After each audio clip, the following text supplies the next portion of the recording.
The gunshot echoed across the valley, sending a flock of startled ravens into the crimson sky as Sarah Fairchild clutched the blood-soaked letter to her chest and ran. The year was 1876, and she had just witnessed something no woman should ever see, least of all the daughter of a respected Boston judge. Now, with nothing but the clothes on her back and a small satchel containing what remained of her former life, Sarah found herself stepping off the dusty stagecoach into the unknown territory of Oro Grande, New Mexico. The small mining town was nothing like the refined streets of Boston. The main thoroughfare was lined with weathered wooden buildings, their facades bleached by the relentless southwestern sun. Men with dirt-creased faces and women with tired eyes barely glanced at the newcomer. That was precisely what Sarah wanted: anonymity. "First time in Oro Grande, miss?" the stagecoach driver asked as he handed down her worn leather satchel. "Yes," Sarah replied, adjusting her plain bonnet to shield her face. The less anyone knew about her, the better. "Is there somewhere a woman might find respectable lodging and perhaps employment?" The driver scratched his graying beard. "Mrs. Holloway runs a boarding house for ladies at the end of Pine Street. As for work, well, the Silver Dollar Saloon's always hiring, but a refined lady such as yourself might prefer the general store or perhaps the schoolhouse. They've been without a teacher since Miss Jenkins eloped last month." Sarah thanked him with a nod and started down the dusty street.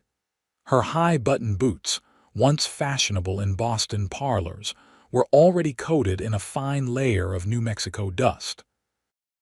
She had exchanged her silk gowns for simpler cotton dresses before fleeing, but she still felt conspicuously out of place. The boarding house was a two-story structure with faded blue shutters and a small garden struggling against the arid climate. Mrs. Holloway, a stout woman with graying hair pulled into a severe bun, looked Sarah up and down with shrewd eyes. "Where are you from, girl?" she asked, not unkindly but with unmistakable suspicion. "Pennsylvania," Sarah lied smoothly, having practiced her story during the long journey west. "My parents passed in a fever epidemic. I thought a fresh start might be best." Mrs. Holloway's expression softened slightly. "Well, we've all got our stories. Room's $2 a week, includes breakfast and supper.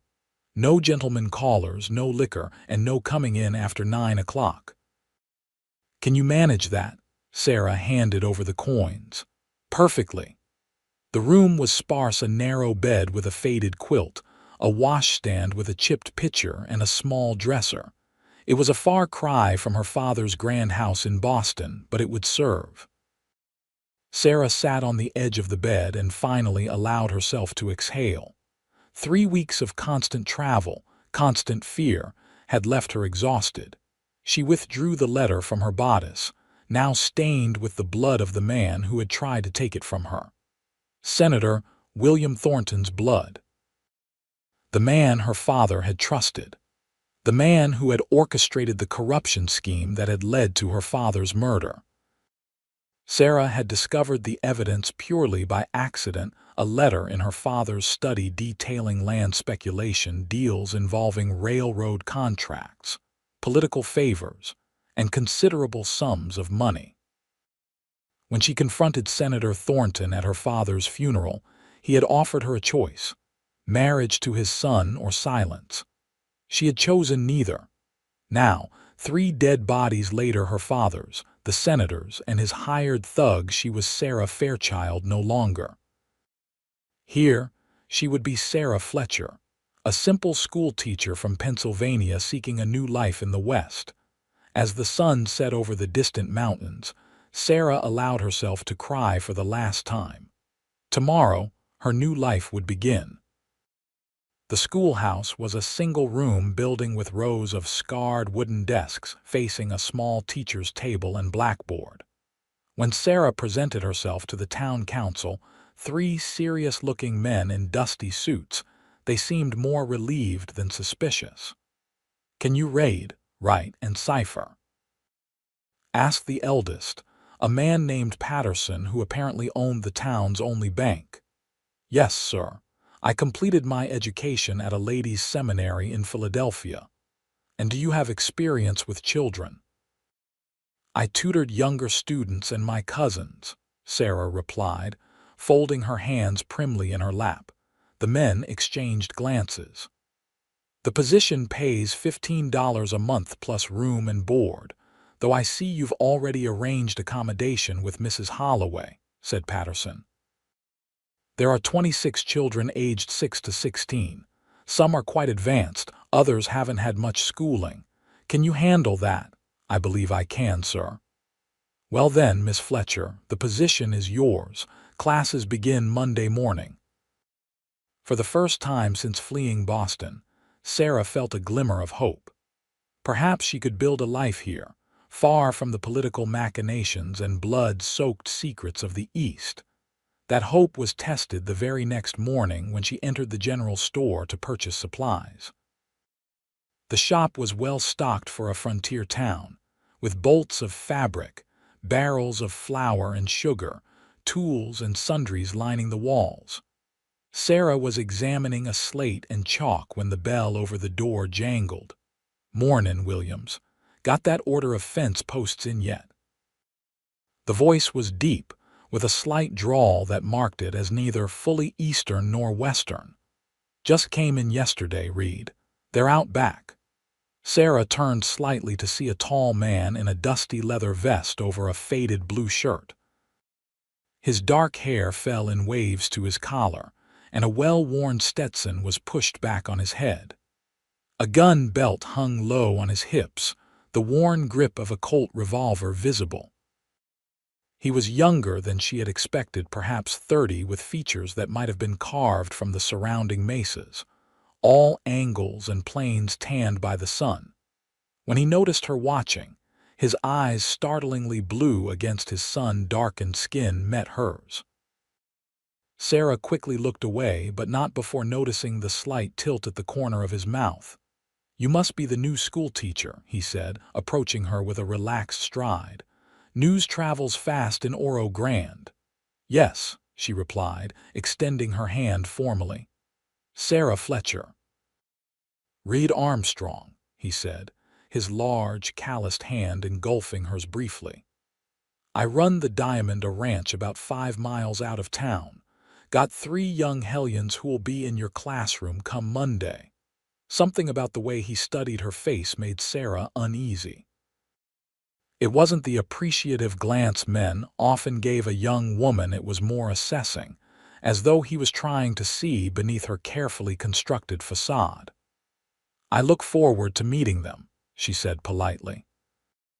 "Armstrong's got the biggest spread in the county," volunteered Williams, the shopkeeper. "Started with nothing 10 years back and now runs 500 head of cattle." Reed Armstrong shrugged modestly. "Been lucky with good land and better water." His eyes returned to Sarah. "You staying at Holloway's?" "Yes." "That's a fair walk to the schoolhouse each day. I could have my foreman bring a horse into town for you to use." The offer was generous unexpectedly, but Sarah had learned the hard way that accepting favors often led to obligations she couldn't afford. "Thank you, Mr. Armstrong, but I enjoy walking. The exercise is invigorating after long hours in the classroom." Something flickered in his eyes, amusement perhaps. "Suit yourself, Miss Fletcher, but the offer stands if you change your mind." He touched the brim of his hat. "Williams, I'll be back for those posts this afternoon." As he strode out, Sarah released a breath she hadn't realized she was holding. "Don't mind Reed," Williams said with a chuckle. "He's got more manners than most men around here, even if he does look a bit rough around the edges. Came out here from Tennessee after the war, built himself up from nothing. Most respected man in the county now." Sarah merely nodded, gathering her purchases. She couldn't afford to develop connections in Oro Grande, no matter how respected Reed Armstrong might be. Sooner or later, Word would reach Boston about Senator Thornton's death and the missing evidence. Sooner or later, someone would come looking. Her first week of teaching passed in a blur of names, faces, and establishing order among children who had been without proper schooling for months. The Armstrong children were indeed hellions, as their father had described twin boys of 12 with matching mischievous grins, and a serious girl of 10 who watched Sarah with the same assessing gaze as her father. "You're not like our last teacher," Emma Armstrong declared during lunch break on Friday. She cried when Joseph put a snake in her desk. Sarah, who had discovered and calmly removed said reptile from her own desk on Tuesday, merely raised an eyebrow. "And did you help your brother with that prank, Emma?" The girl's eyes widened slightly before she looked away. "Maybe. I thought so. Perhaps next time you might consider how it feels to be the target of such jokes. Not everyone appreciates wildlife in their workspace." Emma ducked her head, but not before Sarah caught the hint of a smile. "Yes, Miss Fletcher." By the end of her second week, Sarah had settled into a routine. She rose early, took breakfast with the other boarders, taught until mid-afternoon, and then either worked on lessons or helped at the general store for extra money. Evenings were spent at the boarding house, where she took supper with Mrs. Holloway and the 3 other female boarders, 2 seamstresses and a young widow. It was a simple life, but peaceful. That peace was shattered on a Wednesday afternoon as Sarah was dismissing her class. A cloud of dust announced riders approaching, and the children scattered to the yard to watch. 3 men on horseback pulled up in front of the schoolhouse, their expressions grim beneath their hats. "Miss Fletcher," called the leader, a broad-shouldered man with a silver badge pinned to his vest. Sarah felt her blood run cold. "Yes, Sheriff Dale Winters, madam. Might we have a word?" The children were watching with undisguised curiosity. "Of course," Sarah said, forcing her voice to remain steady. "Children, you're dismissed. I'll see you tomorrow." As the children reluctantly dispersed, Sarah led the sheriff and his deputies into the schoolhouse. Her mind raced. Had they traced her already? Were they here to arrest her for Senator Thornton's death? "What can I do for you, Sheriff?" she asked, standing behind her desk as though it might shield her. Sheriff Winters removed his hat, revealing graying hair. "Just routine questions, madam. We like to keep track of newcomers to our county. Your references from Pennsylvania checked out, but we've had some trouble with outlaws using fake papers lately." Relief washed over her. Her carefully crafted background had held. She had paid a considerable sum to a document forger in Denver to create a teaching certificate and reference letters. "I understand," she said. "What would you like to know?" The questioning seemed routine. Her background, her reasons for coming west, her training as a teacher. Sarah answered smoothly, sticking to the story she had rehearsed countless times. "Well, everything seems in order," the sheriff finally said. "Just one more thing. We got a telegraph from Santa Fe yesterday. They're circulating a description of a woman wanted for questioning in connection with a murder back east. Boston, I believe."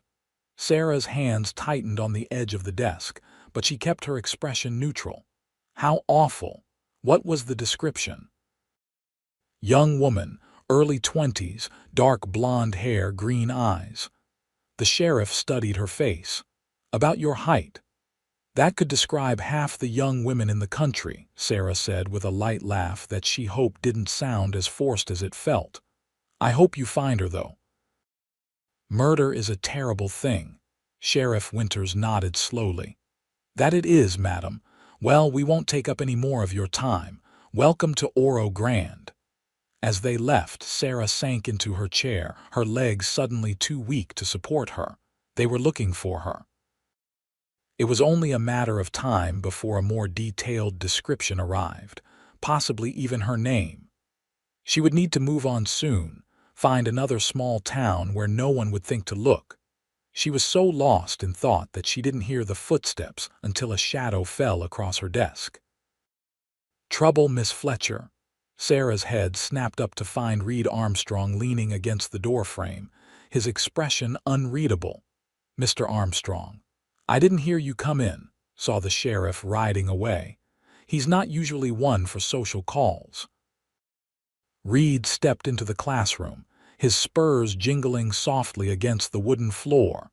"Just checking my credentials," Sarah said, gathering papers to hide her shaking hands. "Apparently there have been people using false documents in the area." Reed's eyes never left her face. "That's so. And did yours check out?" There was something in his tone that made Sarah look up sharply. "Of course they did. Why wouldn't they?" he shrugged, moving to look out the window. "No reason. Just seems strange that Dale would ride all the way out here with 2 deputies to check on a schoolteacher's references. I believe he mentioned something about a fugitive woman they're searching for," Sarah said carefully. "Ah, that would explain it."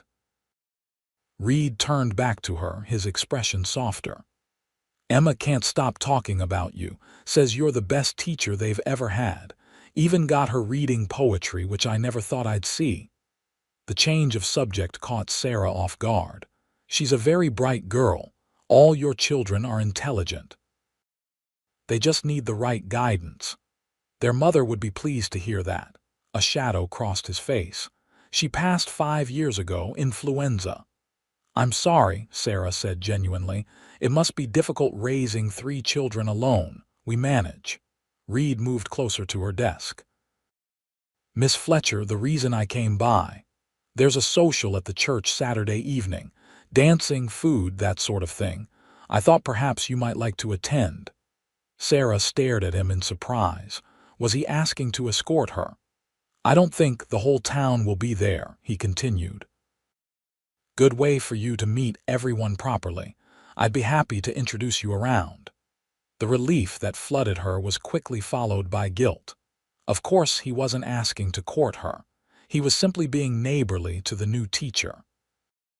"That's very kind of you, Mr. Armstrong, but I'm not much for social gatherings." "All due respect, Miss Fletcher, but you've been in town nearly a month and hardly spoken to anyone outside of your boarding house and this classroom." His blue eyes held hers steadily. "People are starting to wonder if something's wrong." Sarah realized with a start that she had been too reserved. In a small town like Oro Grande, such behavior would only draw more attention. "You're right," she admitted. "I've been so focused on establishing myself as a teacher that I've neglected the social aspects of community life." Reed smiled, transforming his serious face. "So you'll come?" "Yes, though I can make my own way there." "I'll pick you up at 6, he said, ignoring her protest. "Mrs. Holloway's cooking for the social, so she'll be there early anyway." Before Sarah could argue further, he was gone, leaving her with the uncomfortable realization that Reed Armstrong was far too observant for her peace of mind. The church social was a livelier affair than Sarah had expected. The small whitewashed building had its pews pushed to the walls, creating a space for dancing. Tables laden with food lined one side, while a small group of musicians, a fiddler, a banjo player, and an elderly man with a harmonica provided music from the corner. True to his word, Reed arrived at Mrs. Holloway's promptly at 6, dressed in clean dark trousers, a white shirt, and a black vest. His hair was damp from washing, and he had trimmed his beard. He looked less like a rough rancher and more like the gentleman he clearly was beneath the frontier exterior. Sarah had debated what to wear before settling on her second-best dress, a sage green cotton with modest lace at the collar and cuffs. She had left her hair simply styled, pinned up at the back with a few soft curls framing her face. "You look lovely, Miss Fletcher," Reed said when Mrs. Holloway's assistant showed her into the parlor. "Thank you, Mr. Armstrong," she replied, accepting his offered arm. "You clean up rather well yourself." The ride to the church in Reed's wagon was surprisingly comfortable. He asked about her teaching, told stories about his children, and pointed out various landmarks and residents' homes as they passed. It was the longest conversation Sarah had allowed herself since arriving in Oro Grande, and she found herself enjoying his company despite her reservations. At the church, Reed stayed true to his promise, introducing her to what seemed like every resident of the town and surrounding ranches. Sarah smiled and nodded, trying to remember names and connections, all while maintaining the pleasant but somewhat reserved demeanor she had cultivated as part of her new identity. "Miss Fletcher, you simply must try Mrs.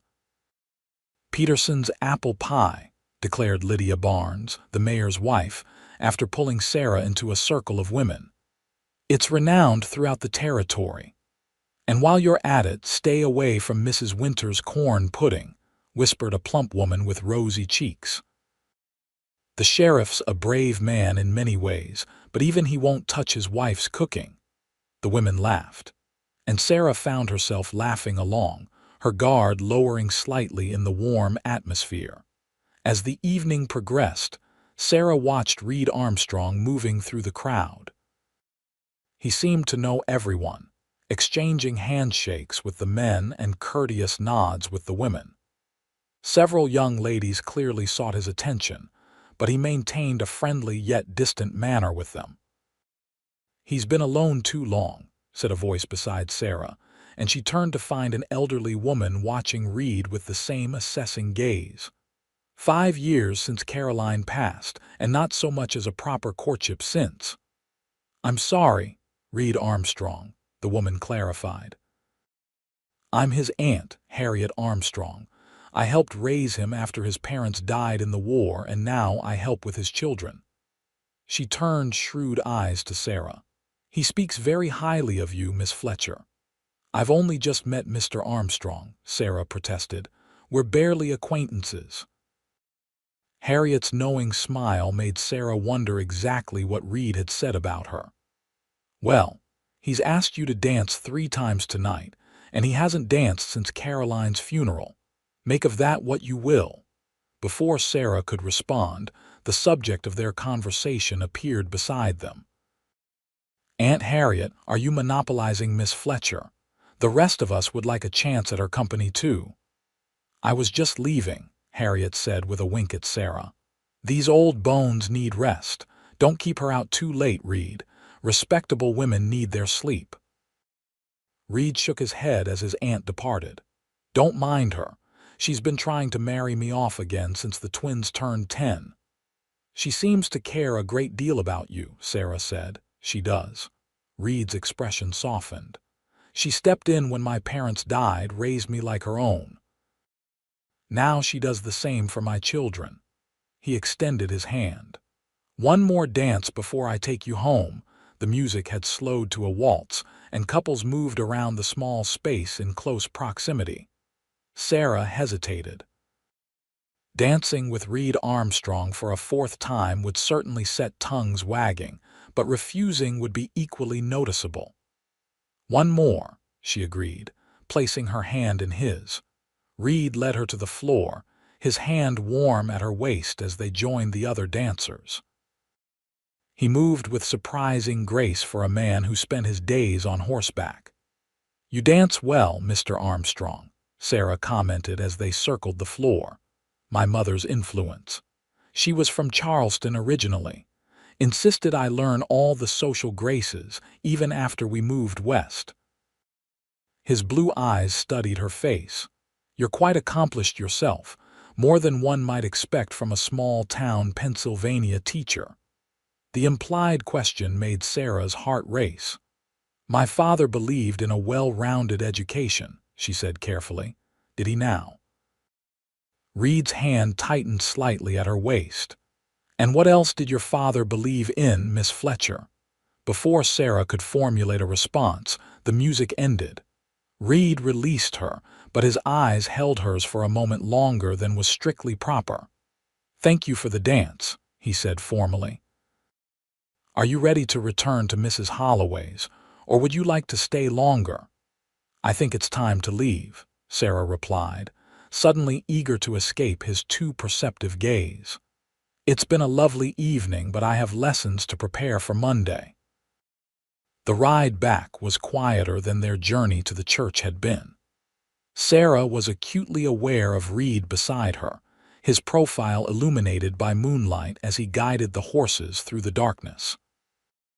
When they reached the boarding house, Reed helped her down from the wagon, his hands lingering at her waist a moment longer than necessary.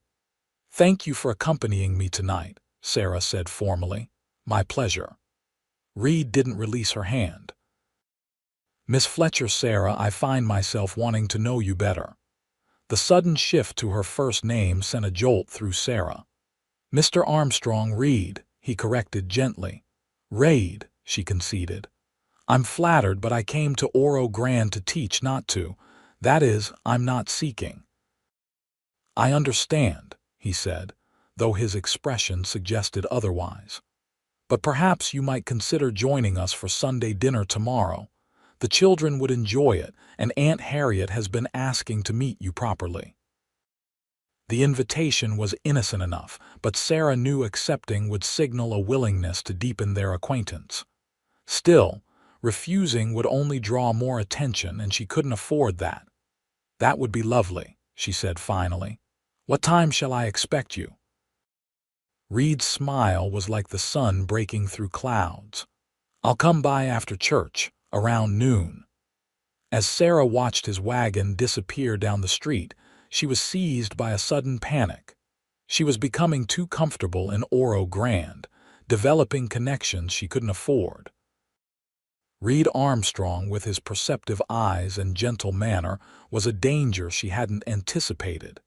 Yet, when she tried to imagine leaving, starting over again in yet another strange town, she felt a hollow ache in her chest. For the first time since fleeing Boston, Sarah had found a place where she could almost imagine building a life. The Armstrong Ranch was larger than Sarah had expected, a sprawling single-story house with a wide porch, surrounded by outbuildings and corrals. The main house was built of sturdy logs but had touches of refinement: glass windows instead of oiled paper, a stone chimney, and flower boxes bursting with late summer blooms. "It's not much compared to some," Reed said as he helped her down from the wagon, "but it's home." "It's lovely," Sarah replied honestly. She could imagine children growing up here, running across the wide yard and returning to the warmth of the house at day's end. Emma was waiting on the porch, her usual serious expression replaced by barely contained excitement. "Pa said you might not come," she blurted as Sarah approached. "Emma," Reed warned, but Sarah just smiled. "I'm delighted to be invited," she told the girl, "and I've been curious to see where my best students live." This brought a rare smile to Emma's face. "I'll show you everything. We have chickens and a milk cow and new kittens in the barn and—" "Emma Armstrong, let Miss Fletcher at least step inside before you drag her all over creation," interrupted an authoritative voice from the doorway. Harriet Armstrong stood there, wiping her hands on an apron. In daylight, Sarah could see the family resemblance between aunt and nephew more clearly, the same determined chin and direct gaze.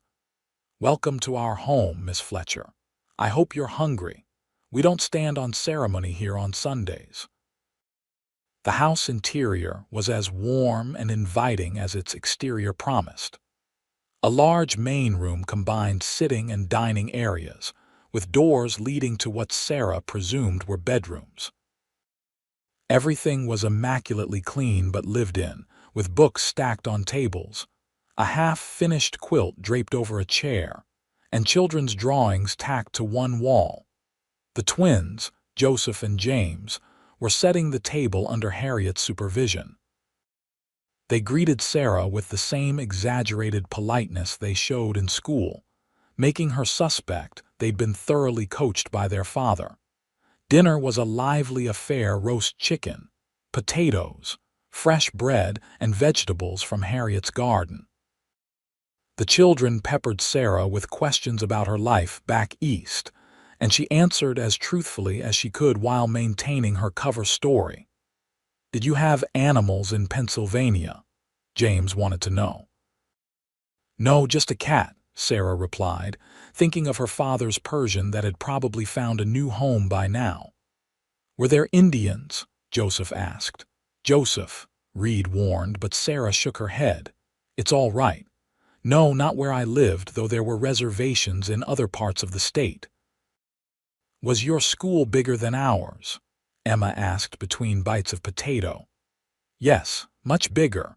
Over 100 students. All in one room." James looked horrified. "No, we had different rooms for different ages, almost like having 6 or 7 schools in one building." The questions continued throughout the meal, with Reed occasionally stepping in when the children became too persistent. Sarah found herself relaxing in the family atmosphere, even laughing at the twins' stories of their misadventures on the ranch. After dinner, Harriet shooed the children outside to do their chores. "You two take some coffee on the porch," she instructed. "I'll handle the dishes." Reed looked about to protest, but his aunt fixed him with a look that brooked no argument. "Miss Fletcher is a guest, and you never get a moment's peace around here. Go on now." The late September air was pleasant on the porch, with a gentle breeze carrying the scent of sage and distant rain. Sarah sat in a wooden rocking chair, cradling her coffee cup as Reed settled beside her. "Your home is wonderful," she said after a comfortable silence. "You've built something special here." "It wasn't easy," Reed admitted. "When Caroline and I first came, this was just open range with a one-room cabin. We worked side by side building everything you see." His expression grew distant. "She wanted a big house for all the children we planned to have." "She sounds remarkable." She was. Reed's smile was tinged with sadness. Daughter of a Tennessee plantation owner who gave up everything to marry a former Union soldier with nothing to his name but determination. Her father disowned her, but she never regretted it, said she'd rather build something new than inherit something built on others' suffering. Sarah thought of her own father's fortune, built partially on questionable dealings with men like Senator Thornton. She was wise. Yes. Reed turned to look at her directly. "Sarah, I've been meaning to ask you something." The sudden seriousness in his tone made Sarah tense. "Yes, the day the sheriff came to see you, I couldn't help noticing how frightened you looked." Sarah's hand tightened on her cup. "I wasn't frightened, merely surprised. I grew up during the war," Reed said quietly. "I know the look of fear when I see it, and I've been wondering ever since what a school teacher from Pennsylvania would have to fear from the law." The moment stretched between them, fraught with unspoken questions. Sarah knew she should make an excuse, change the subject, but something in Reed's steady gaze made her hesitate. "We all have pasts we'd rather not discuss," she finally said. "Even you, I imagine." Reed's eyes never left her face. "True enough. But most pasts don't bring the kind of fear I saw in you that day." Before Sarah could respond, Emma came running around the corner of the house. "Miss Fletcher, come see the new kittens." Relieved by the interruption, Sarah set down her coffee. "I'd love to." As she followed the excited girl toward the barn, she felt Reed's gaze following her.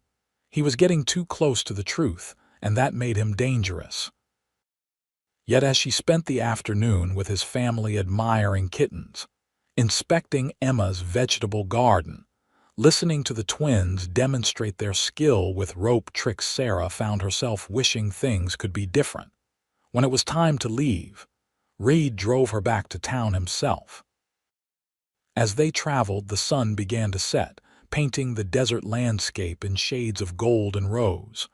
"I had a wonderful time today," Sarah said, breaking the silence that had fallen between them. "Thank you for inviting me. The children were happy to have you, so was I." Reed glanced at her. I hope you'll come again." "I'd like that," Sarah admitted, surprising herself with her honesty.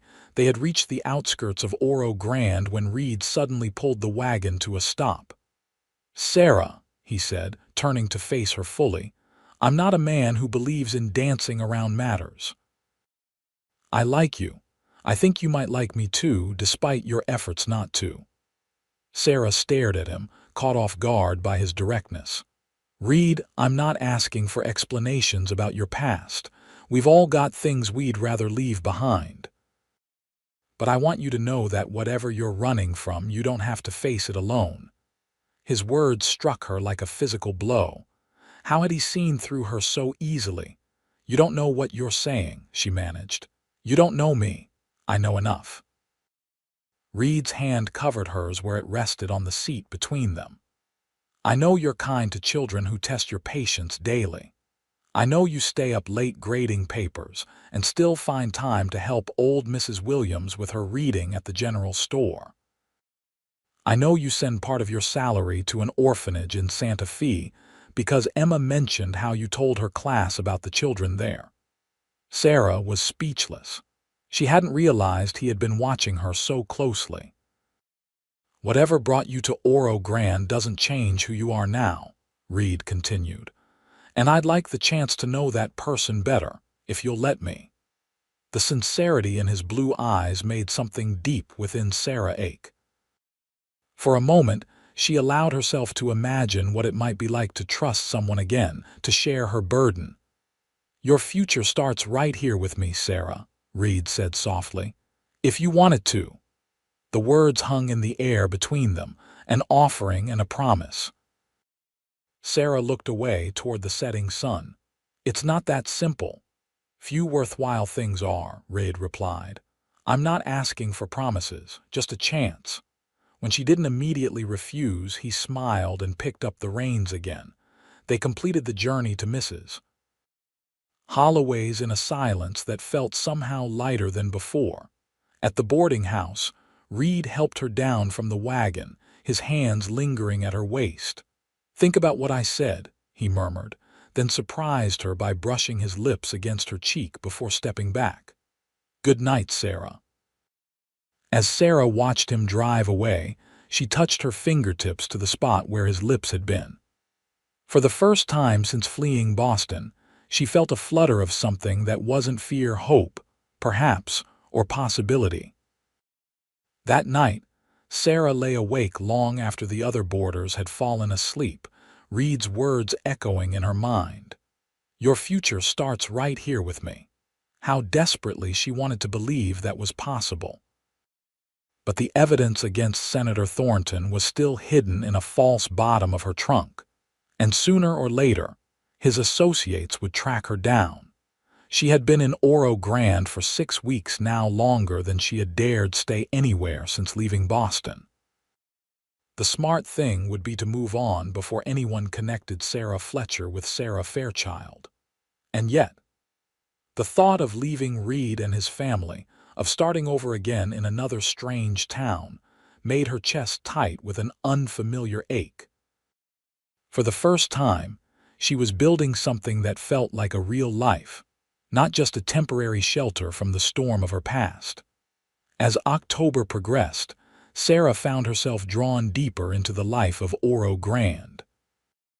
She helped organize a harvest festival for her students, attended church services regularly, and even joined a ladies' sewing circle that met weekly at the minister's wife's home. Each small connection made it harder to contemplate leaving. Reed Armstrong was a constant presence. He began appearing in town more frequently, often finding reasons to stop by the schoolhouse. Sometimes he brought books for the school's meager library or offered to repair a broken shutter. Other times he simply came to talk, lingering after the children had gone home. Their conversations ranged widely from teaching methods to cattle breeding, from literature to politics. Sarah was careful to reveal little about her specific past, but she found herself sharing her thoughts and beliefs more openly than she had with anyone in years. "You surprise me, Miss Fletcher," Reed said one afternoon as they walked slowly back toward the boarding house. Not many school teachers I've met can quote both Shakespeare and cattle prices in the same conversation. Sarah smiled. My father believed in practical knowledge as well as classical education. A wise man. Reed's hand brushed hers, a touch so light it might have been accidental if not for the way his eyes sought hers. The autumn social is next weekend. I'd be honored if you'd allow me to escort you again. The request was expected. They had been moving steadily toward a more formal courtship, but Sarah still hesitated. People will talk. They already do, Reed said with a shrug. Half the town has us married by Christmas. Reed, Sarah couldn't help laughing despite her alarm. That's absurd. Is it? He stopped walking, turning to face her fully. Would it be so terrible being married to me? The question caught her off guard. That's not what I meant. Reed's expression grew serious. Sarah, I'm not a man who courts a woman lightly. I have 3 children to consider. If we continue like this, people will expect certain developments. Are you warning me away? Sarah asked, trying to ignore the pang the thought caused. No, Reed said firmly. I'm making sure you understand where this path leads. Because I know exactly what I want, and it's a future with you in it. But I need to know if that's something you could want too, eventually. The directness of his statement left Sarah speechless. No man had ever spoken to her so plainly about his intentions, not even the Boston suitors who had courted her before her world collapsed. I don't know what to say, she admitted. You don't need to answer now, Reed said, his voice gentler. Just think about it. And in the meantime, say you'll come to the social with me. All right, Sarah agreed, her heart racing at the implication of what she was accepting. I'll go with you. Reed's smile was like sunshine breaking through clouds. Good, that's a start. As they resumed walking, Reed's hand found hers again, and this time Sarah didn't pull away. The weight of his calloused palm against hers felt right somehow, as though their hands had been shaped to fit together. The autumn social was 3 days away when disaster struck. Sarah was dismissing her class for the day when she noticed a stranger talking to Sheriff Winters outside the general store. The man was expensively dressed in an Eastern suit that looked out of place in Oro Grande. Something about his stance, the way he gestured as he spoke, sent a chill down Sarah's spine. Children, you're dismissed, she said abruptly, cutting off the arithmetic lesson mid-problem. We'll continue tomorrow. As soon as the last child had left, Sarah closed the schoolhouse door and sank into her chair, her heart pounding. It could be coincidence. The man might be a traveling salesman or a representative from the territorial government. But the way Sheriff Winters kept glancing toward the schoolhouse as they talked suggested otherwise. Sarah's hands shook as she gathered her things. She would need to leave tonight, before the sheriff came asking questions she couldn't answer. The thought of fleeing without saying goodbye to Reed and his children made her chest ache, but there was no choice. If that man was connected to Senator Thornton, her presence put everyone in danger. She had just locked the schoolhouse when she heard footsteps approaching. Turning, she found herself face to face with the stranger. Miss Fletcher. His accent was unmistakably Boston, his manner polished but cold. Or should I say, Miss Fairchild? Sarah felt as though the ground had dropped away beneath her feet. I'm afraid you're mistaken, sir. My name is Fletcher. The man's smile didn't reach his eyes. Sarah Fairchild, daughter of Judge William Fairchild of Boston, wanted for questioning regarding the murder of Senator William Thornton. I don't know what you're talking about, Sarah said, fighting to keep her voice steady. Now, if you'll excuse me, the man stepped closer, lowering his voice. Let's not play games, Miss Fairchild. I'm James Barrett, Senator Thornton's attorney. I know you took certain documents from your father's study after his death. documents that implicate several prominent men in business dealings they'd prefer to keep private. Even if I were this Sarah Fairchild, which I'm not, what would such documents have to do with a senator's murder? Sarah countered, desperate to maintain her facade. Barrett's eyes narrowed.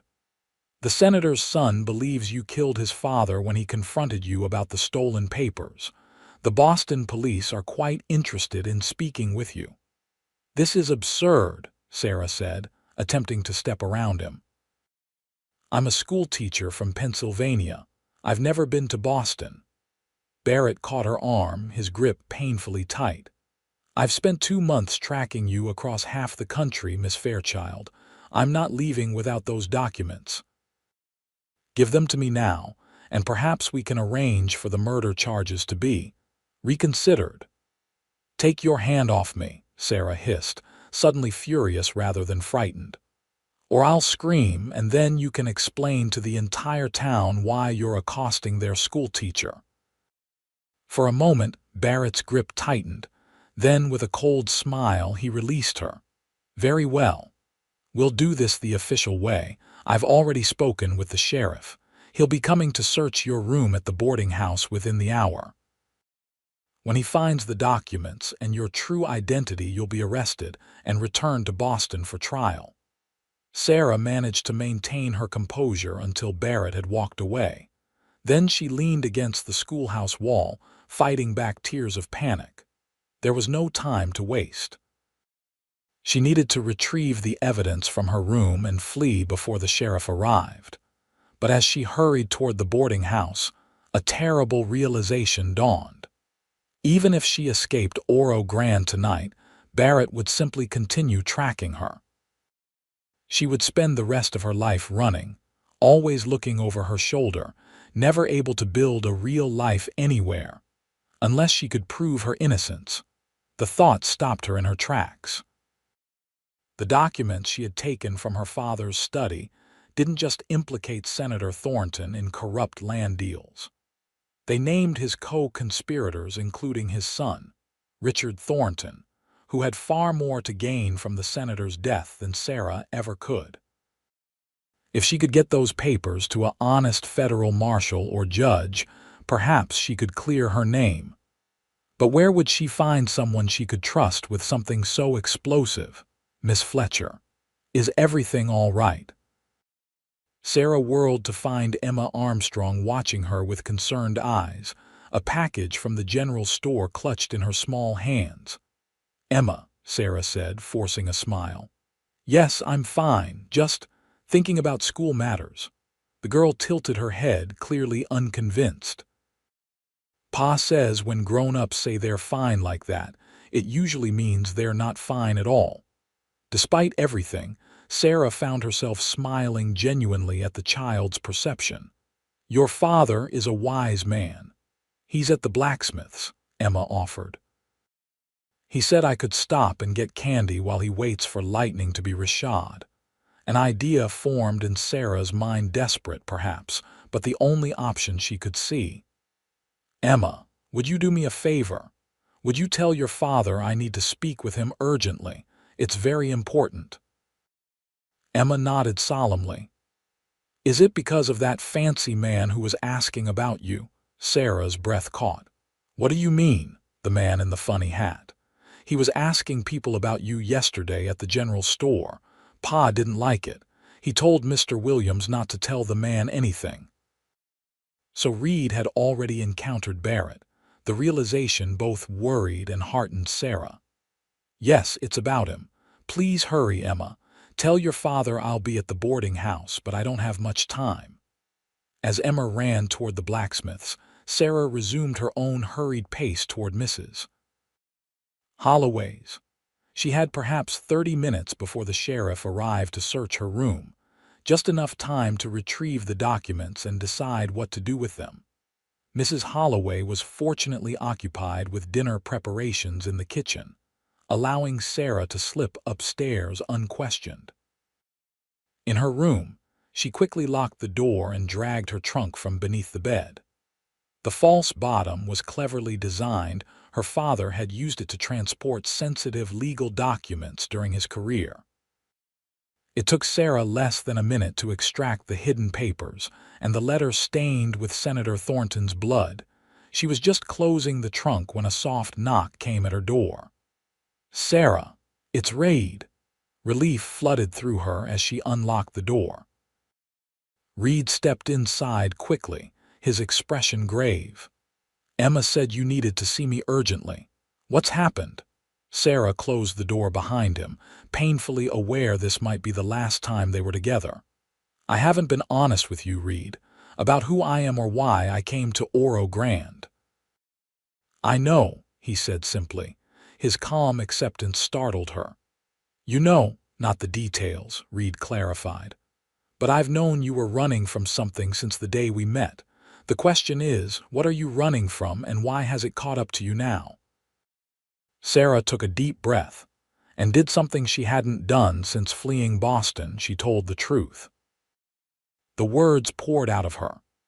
Her father's position as a judge, his mysterious death ruled a suicide, her discovery of evidence implicating Senator Thornton and others in corruption, the senator's attempt to silence her, his death during their struggle, and her flight west with the damning documents. Through it all, Reed listened without interruption, his expression shifting from surprise to concern to anger, not at her, she realized, but on her behalf. "They're framing you for a murder you didn't commit," he said when she had finished, "to protect themselves and their schemes." "Yes," Sarah whispered, relief washing through her at being understood. "And now Senator Thornton's lawyer is here, and he's convinced the sheriff to search my room. When they find out who I really am, they'll arrest you and send you back east to stand trial," Reed finished. "Where these powerful men will ensure you never get the chance to tell your story." "Exactly." Sarah handed him the papers.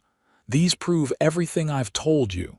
The land speculation, the bribes to government officials, all of it.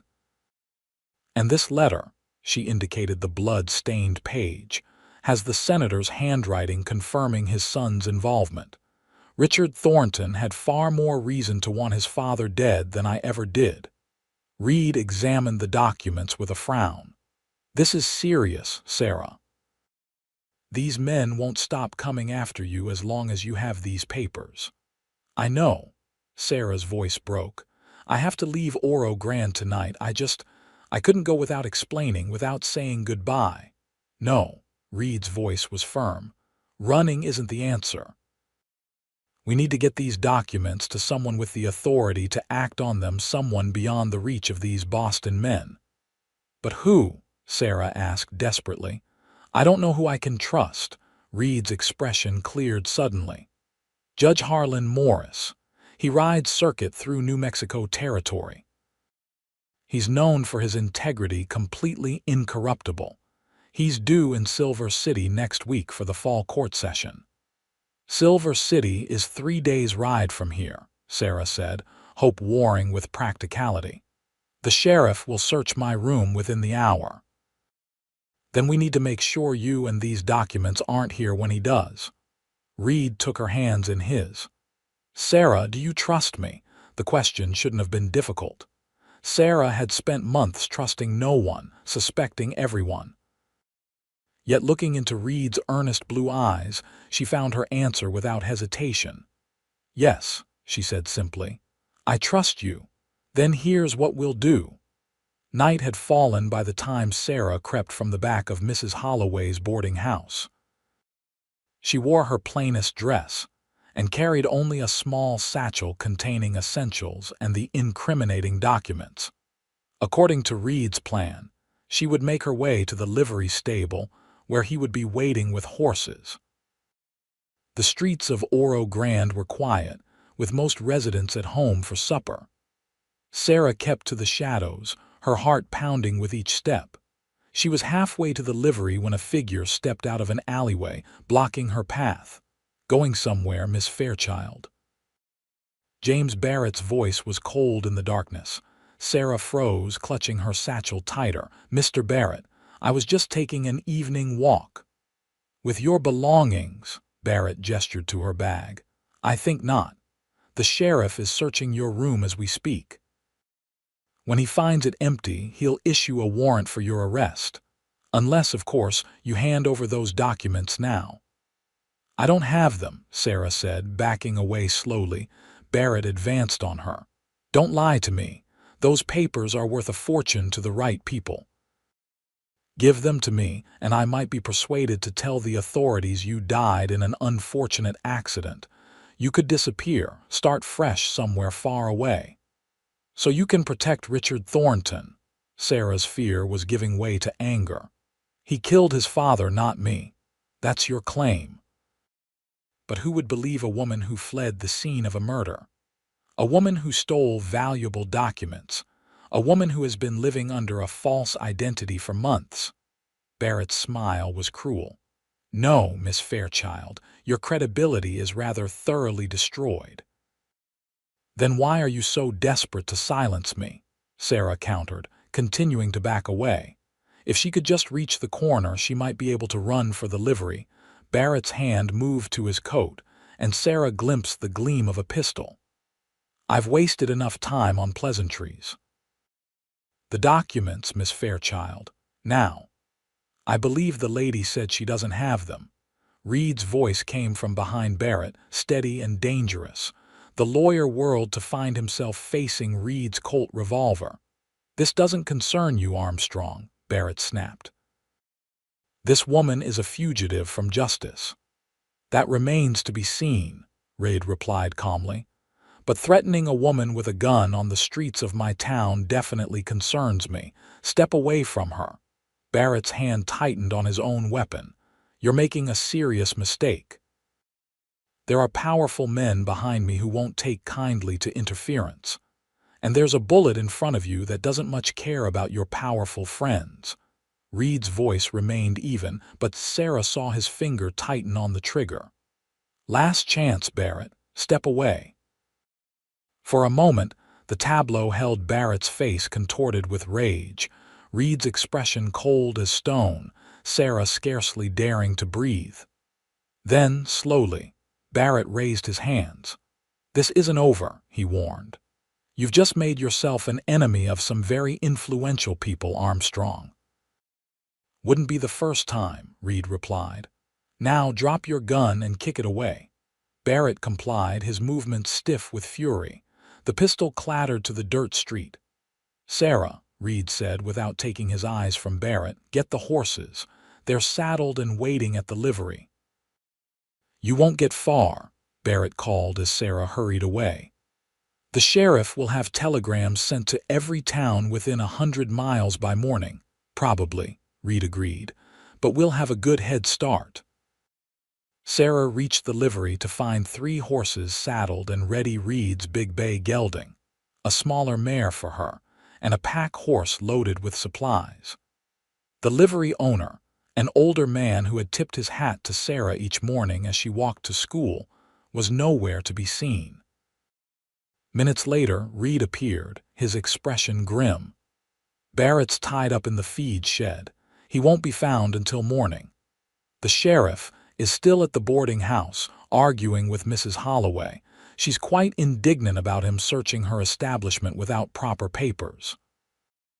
Reed's brief smile faded quickly. We need to ride hard tonight. With luck, we'll reach Miller's Creek by dawn. There's an old friend there who'll help us. As they mounted, Sarah looked back at the town that had briefly been her home. What about your children, your ranch? Aunt Harriet will look after the children. As for the ranch, Reed's jaw tightened. Some things are more important than cattle and land, Sarah. Some things are worth risking everything for. The intensity in his voice made Sarah's throat tight with emotion.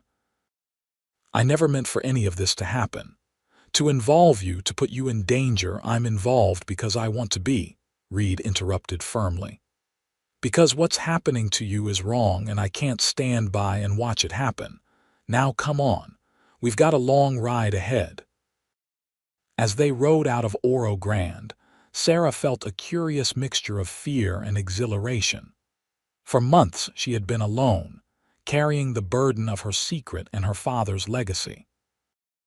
Now, for better or worse, she had an ally, someone who believed in her innocence and was willing to risk everything to help prove it. They rode through the night, following trails only Reed knew, avoiding the main roads where they might be spotted. Sarah, who had learned to ride as a girl but had little experience with long journeys, found muscles aching that she hadn't known existed.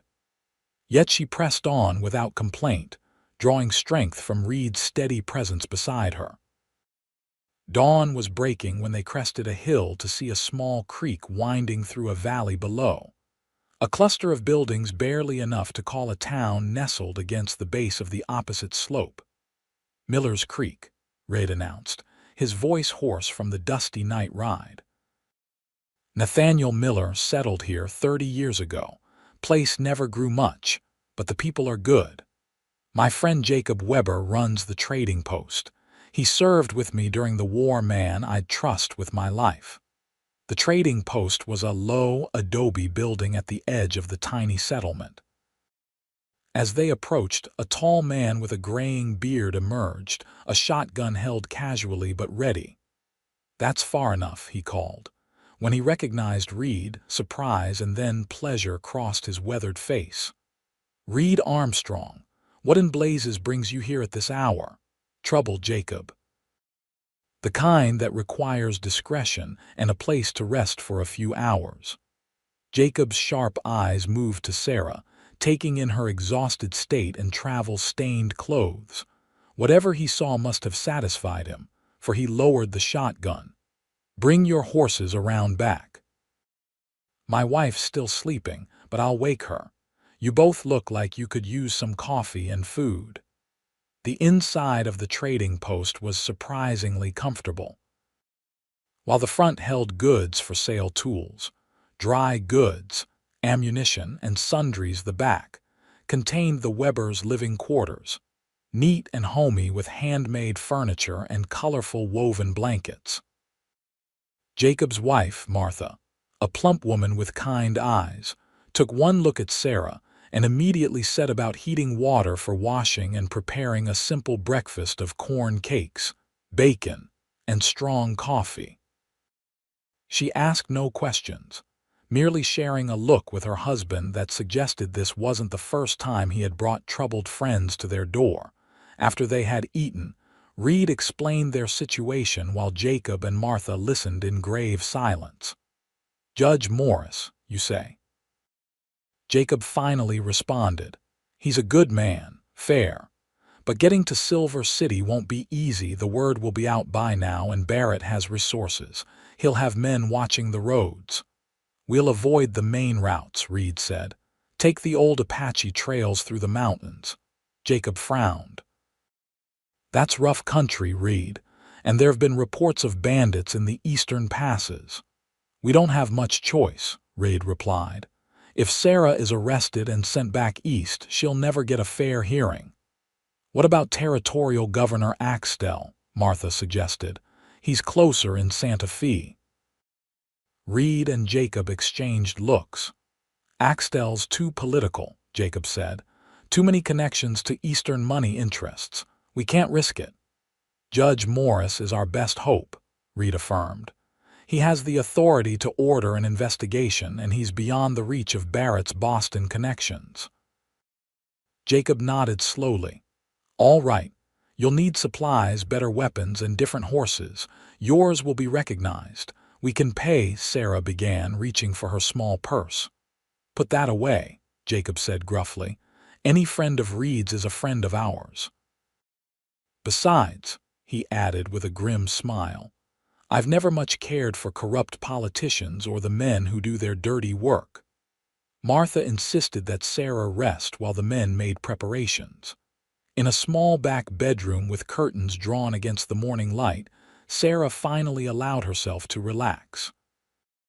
Despite her exhaustion, sleep eluded her as her mind raced with thoughts of what lay ahead. A soft knock at the door preceded Martha's entrance with a bundle of clothing. "These belonged to my daughter before she married and moved to Colorado," she explained. They'll fit you better than what you're wearing, and they won't mark you as an Eastern lady." The simple skirt, blouse, and riding jacket were of sturdy material in muted colors. Martha also provided a wide-brimmed hat and a bandana. "For dust and disguise," she said with a practical nod. "And these boots will serve you better on the trail than those city shoes." As Sarah changed, Martha sat on the edge of the bed. "Mr. Armstrong told us some of what happened to you," she said. "About your father and the senator." Sarah tensed, but the older woman's expression held only compassion. "My own father was a judge in Missouri," Martha continued. "He stood against powerful men during the border wars. They burned our home and threatened our family." Her eyes grew distant with memory. "I was about your age when we fled in the night, leaving everything behind." "What happened?" Sarah asked softly. "We rebuilt elsewhere. It wasn't easy, but my father used to say that justice is like a stream. You can dam it temporarily, but eventually it finds its way through." Martha patted Sarah's hand. "You hold onto those documents, young lady. Truth has a way of prevailing, even against the most powerful opposition." When Sarah emerged, dressed in her new clothing, she found Reed and Jacob studying a map spread on the kitchen table. Reed looked up, his expression warming as he took in her transformed appearance. "We leave in an hour," he told her. "Jacob's trading 2 of our horses for fresh mounts that won't be recognized. We'll follow the western ridge to avoid the main trails, then cut through Hammond's Pass to reach Silver City. It's a hard road," Jacob warned, "but less likely to be watched." By mid-morning they were riding again, this time on sturdy mountain ponies that Jacob assured them could handle the rough terrain ahead. They carried enough supplies for several days, plus extra ammunition for the rifle and 2 pistols Jacob had insisted they take. "Barrett's not the type to give up easily," he had warned. "And men like him usually have others willing to do their dirty work for money." The day was warm for October, the sun beating down on them as they climbed into the foothills. Reed set a steady pace, not pushing the horses too hard on the increasingly rocky terrain. He rode slightly ahead, occasionally stopping to scan their back trail with a small brass spyglass. "You think they're following us?" Sarah asked during one such pause. "Not yet," Reed replied, collapsing the spyglass. "But they will be. Barrett will have telegraphed Santa Fe by now, maybe even as far as Fort Stanton. We need to stay off the main roads and away from settlements." As the day wore on, the land grew wilder, the trail narrowing to little more than a game path winding between pine trees and rocky outcroppings. By late afternoon, they had climbed high enough that Sarah could look back and see the distant smudge that was Miller's Creek, with the vast expanse of desert beyond. "It's beautiful," she said, momentarily forgetting their danger in the face of such grandeur. Reed reined his horse alongside hers. "First time in the mountains?" "Yes, I've never been west of the Mississippi before all this happened." "It gets under your skin," Reed said, his eyes taking in the vista. "This wild country makes everything back east seem crowded and confined." Sarah thought of Boston's narrow streets and formal gardens, so controlled and contained. "I can understand that now." They made camp that evening in a small hollow sheltered by pines, with a tiny spring providing fresh water. Reed insisted they build only a small fire, just enough to heat coffee and warm their simple dinner of jerky and hardtack. As darkness fell, the temperature dropped sharply. Sarah huddled closer to the fire, wrapping the woolen blanket Martha had provided more tightly around her shoulders. "Cold?" Reed asked, settling beside her with 2 steaming cups. "This will help." The coffee was bitter but warming. Sarah cradled the tin cup in her hands, grateful for its heat. "How much further to Silver City?" 2 days, maybe 3 depending on the weather and whether we need to take detours. Reed's expression was hard to read in the flickering firelight. Jacob said Judge Morris is scheduled to be there through next week, hearing cases before he continues his circuit. And if we miss him, we won't. The certainty in Reed's voice was reassuring. They sat in companionable silence for a while, the only sounds the crackling of the small fire and the occasional hoot of an owl. "Why are you doing this, Reed?" Sarah finally asked the question that had been nagging at her since they fled Oro Grande. "You've left your children, your home, risked everything to help me. Why?" Reed was quiet so long that Sarah thought he might not answer. When he did, his voice was soft but firm. "When I came west after the war, I had nothing, no money, no prospects, just nightmares and a determination to build something better than what I'd left behind. Most people saw a broke ex-soldier with a chip on his shoulder. But Caroline, she saw something else. She believed in me when no one else did, including myself." He looked up, meeting Sarah's eyes. Sometimes a person needs someone to believe in them, to stand beside them when the world seems set against them. "And you believe in me?" Sarah asked, her voice barely above a whisper. "From the moment I met you," Reed admitted. "There's something about you, Sarah, a strength, an integrity that shows through no matter how hard you try to hide behind that schoolteacher facade. I knew you were running from something, but I also knew whatever it was, you weren't guilty of it." The simple faith in his words brought tears to Sarah's eyes. "You can't know that."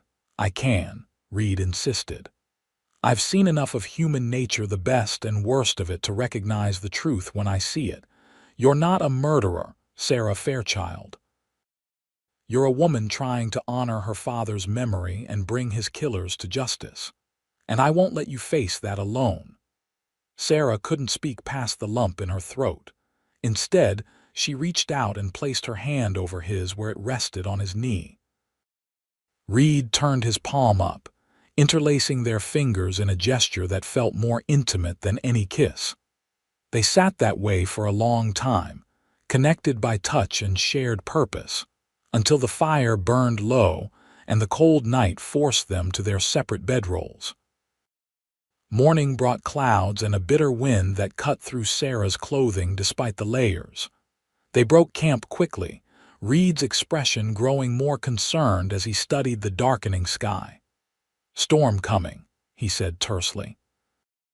"We need to make it to Hammond's Pass before it hits, or we'll be stuck on this side of the mountains for days." They rode hard all morning, the trail growing steeper and more treacherous. By noon, the first snowflakes were beginning to fall, small icy specks that stung Sarah's cheeks and clung to her eyelashes. Her fingers, despite gloves, were numb with cold. "How much farther to the pass?" she called to Reed, her voice nearly lost in the rising wind. 3 hours, maybe 4, he answered, looking back with worry evident in his face. "Can you keep going?" Sarah nodded, though in truth she had never been so cold or tired in her life. She was a Boston judge's daughter, accustomed to carriages and heated parlors, not mountain trails and snowstorms. But the alternative, returning to face Barrett and his allies, was unthinkable. The storm intensified as they climbed, snow swirling around them in blinding sheets. Reed led the way, his broad shoulders hunched against the wind, occasionally turning to make sure Sarah was still following. The trail narrowed dangerously, with a steep drop off to their right that disappeared into swirling white nothingness. They had just rounded a particularly treacherous bend when Reed suddenly reined his horse to a stop, his hand going to the rifle slung across his back. "What is it?" Sarah asked, pulling alongside him. Reed gestured ahead, where the trail widened slightly before entering a narrow gap between towering rock walls. "Hammond's Pass." "Riders, at least 3, maybe more." Sarah squinted through the snow, barely making out dark shapes blocking the pass entrance. Barrett's men, probably. Reed's expression was grim. They must have ridden straight through from Oro Grande, taking the main road while we took the mountain trails. What do? We can't go back down, not in this storm. Reed studied the terrain, his eyes narrowed against the blowing snow. There's a hunter's cabin about half a mile back and up that side trail we passed. If we can reach it before this storm gets worse, we can wait them out. And if they find us there, Reed's hand tightened on his rifle, then we'll deal with that when it happens. The side trail was little more than a deer path, winding up through dense pines that provided some shelter from the storm. The cabin, when they finally reached it, was scarcely more than a shack, a single room built of rough logs with a stone chimney, and a door that hung slightly askew on leather hinges. Inside was basic but dry. A crude bedstead covered with old furs, a table and single chair, a small fireplace, and shelves holding a few dusty supplies left by previous occupants. Trapper's cabin, Reed explained as he helped Sarah dismount. Her legs were so stiff with cold she could barely stand. Used seasonally.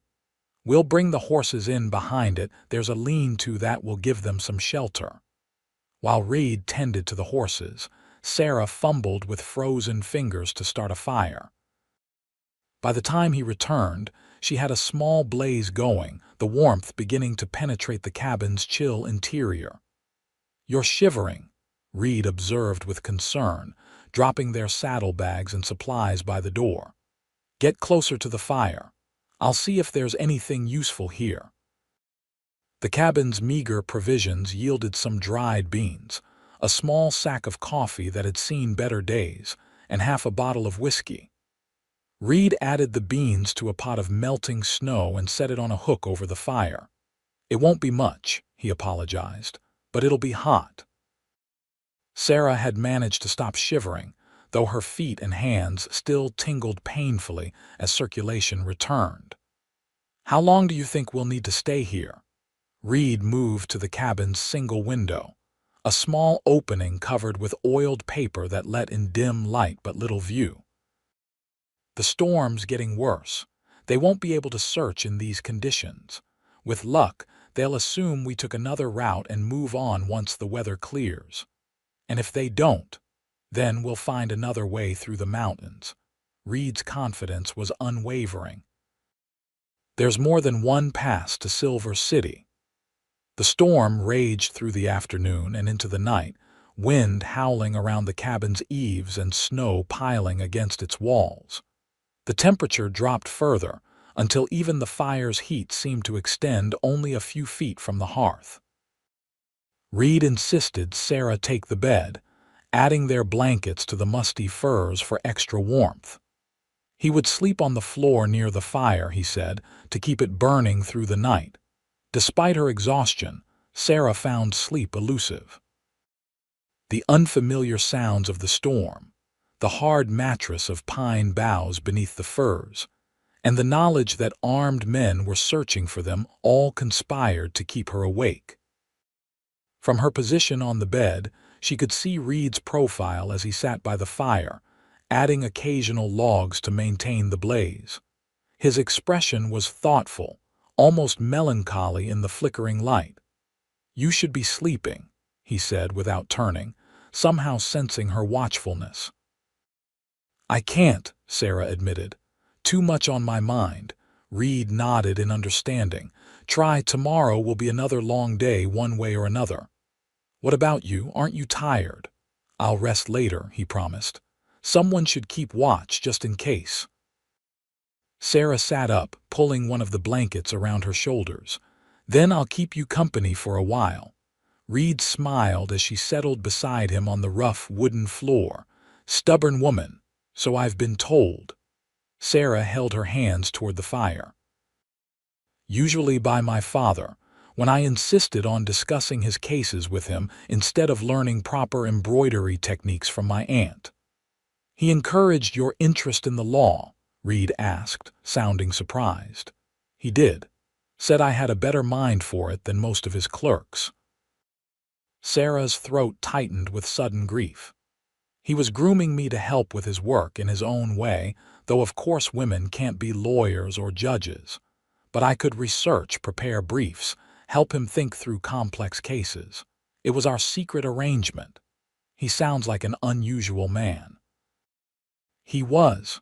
Sarah's voice softened with memory. My mother died when I was 10. After that, it was just the two of us. He could have sent me to live with relatives or to a boarding school as many widowers do with their daughters. Instead, he raised me himself, taught me to think independently, to question everything. Including, eventually, his associates, Reid observed. Sarah nodded slowly. I think he knew toward the end that something was wrong. He became withdrawn, spent long hours in his study with papers he wouldn't let me see. The night before he died, he told me that if anything happened to him, I should look in the hidden compartment of his desk. She pulled the blanket tighter around her shoulders. The next morning they found him in his study, a gunshot to the head. They called it suicide. But you never believed that, Reid said quietly. Never. My father was not a man who would take his own life. He believed suicide was a mortal sin.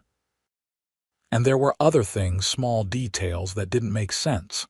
The angle of the wound, papers missing from his desk, and he had plans he was preparing a major case, though he wouldn't tell me the details. So you checked the hidden compartment? Yes. And found the documents implicating Senator Thornton and others in a scheme to buy land along proposed railroad routes, using inside information from government committees. Millions of dollars were involved, and my father had evidence of bribes, secret meetings. Shell companies used to hide the true buyers. Sarah's voice hardened. I believe he was preparing to bring charges, and they killed him to prevent it. And then framed you when you discovered the truth, Reid finished. It fits. Men like that, men who value power and money above all else, they wouldn't hesitate to eliminate anyone who threatened their position. Exactly, Sarah whispered. That's why these documents are so important. They're not just my chance to clear my name, they're evidence of my father's murder and the corruption he died trying to expose. Reid was silent for a long moment, watching the flames dance in the fireplace. We'll get them to Judge Morris, he finally said. I promise you that. Sarah studied his profile, the strong line of his jaw, the determined set of his mouth. You've lost so much because of me, she said softly. Your home, your children, your safety. I haven't lost anything that can't be reclaimed, Reid countered. Once your name is cleared, we can return to Oro Grande. The children are safe with Aunt Harriet. The ranch will survive a few weeks without me. And if my name isn't cleared, if Barrett and his allies are too powerful, even for a territorial judge. Reid turned to face her fully, his blue eyes intense in the firelight. Then we'll keep fighting, together. I didn't survive 4 years of war and 10 years of building a life in this harsh country to be defeated by corrupt politicians and their hired thugs. The conviction in his voice, the unwavering belief in their cause in her, stirred something deep within Sarah. Without conscious thought, she reached out, her fingertips lightly touching his cheek. Thank you, she whispered, for believing in me. For standing with me when you had every reason to walk away. Reid caught her hand, turning it to press a kiss against her palm. I couldn't walk away if I tried, Sarah Fairchild, not from you. The tenderness of the gesture, the rough warmth of his lips against her skin, sent a shiver through Sarah that had nothing to do with the cold. She found herself leaning toward him, drawn by a force as inevitable as gravity. When their lips met, it was like coming home, a sensation of rightness, of belonging that Sarah had never experienced before. Reid's arms encircled her, strong yet gentle, pulling her closer as the kiss deepened. Sarah, he murmured when they finally broke apart, her name a prayer on his lips. "I've wanted to do that since the first day I saw you in the general store." Sarah smiled, resting her forehead against his. "Even when you suspected I was hiding something, especially then," Reed admitted with a low chuckle. "You looked so proper, so composed, but your eyes gave you away." "They showed a woman of spirit and courage. I was lost from that moment. And I was too afraid to admit I felt the same," Sarah whispered. "Too caught in my lies and fear to reach for what I truly wanted." "Which is?" Reed prompted, his hand gentle against her cheek. "You," Sarah said simply. "A future I never dared imagine until you said it could be mine." Reed's kiss, this time, was deeper, more urgent, his arms tightening around her as though he could protect her from the world by will alone.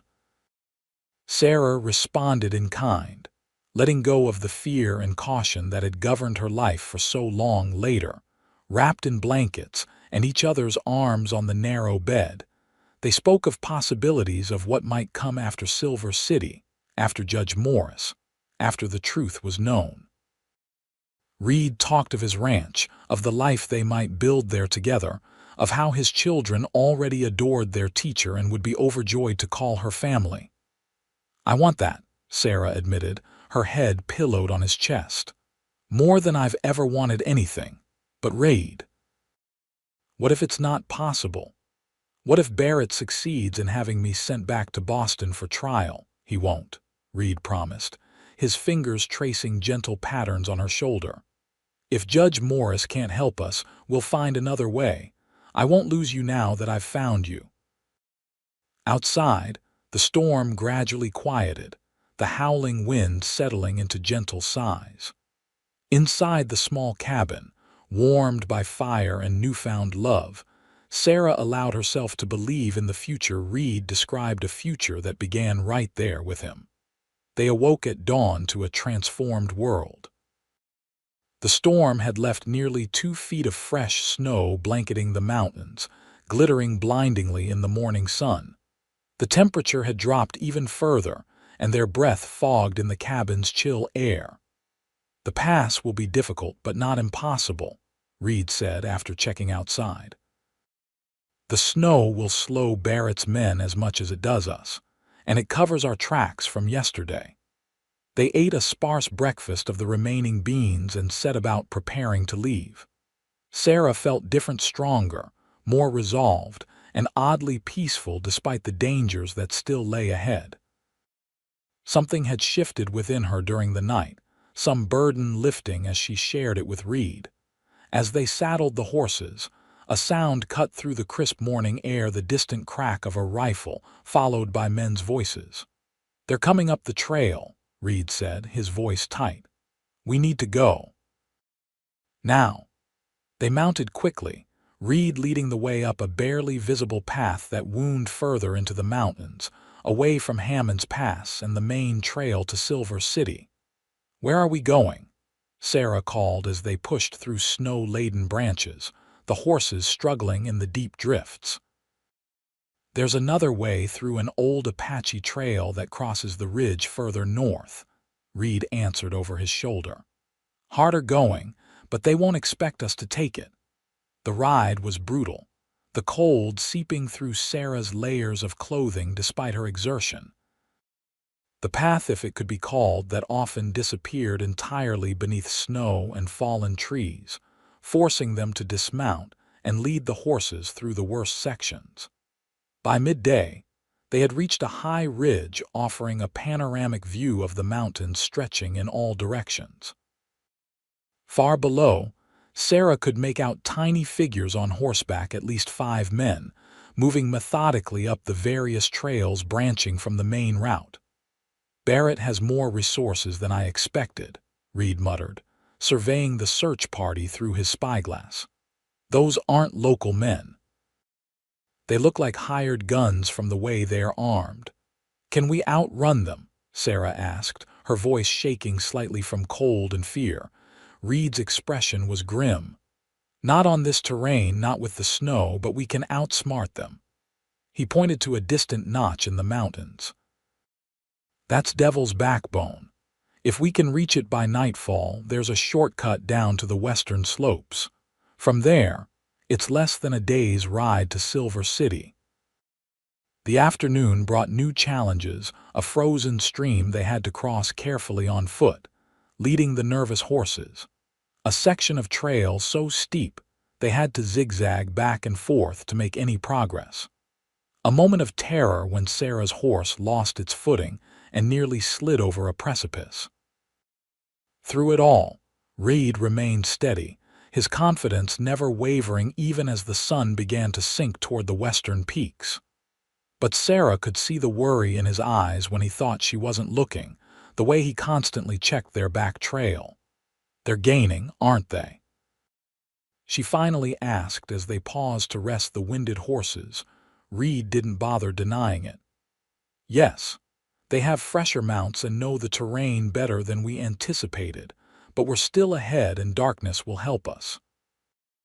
Devil's Backbone, when they reached it just as the last light was fading, proved to be aptly named a narrow ridge of rock no more than 3 feet wide in places, with sheer drops on either side. In the fading light, it looked impossibly dangerous. "We can't cross that," Sarah protested, staring at the treacherous path. "We have to," Reed said simply. "It's our only chance to gain enough distance from Barrett's men. They won't attempt it in darkness. Neither should we." "I've crossed it before," Reed assured her, though his expression was tense. "We'll lead the horses, go slowly. There's a cave on the other side where we can spend the night." Sarah wanted to argue further, but the sound of voices echoing up from the trail below decided her.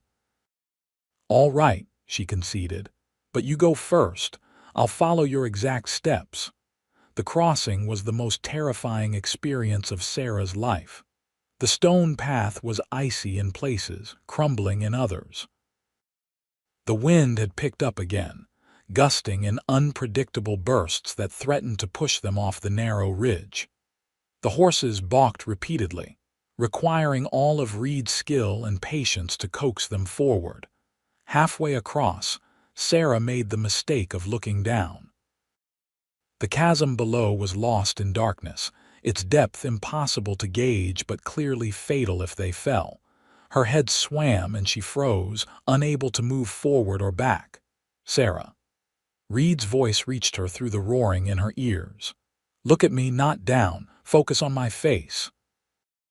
She raised her eyes to find him just a few feet ahead, his expression calm despite the danger.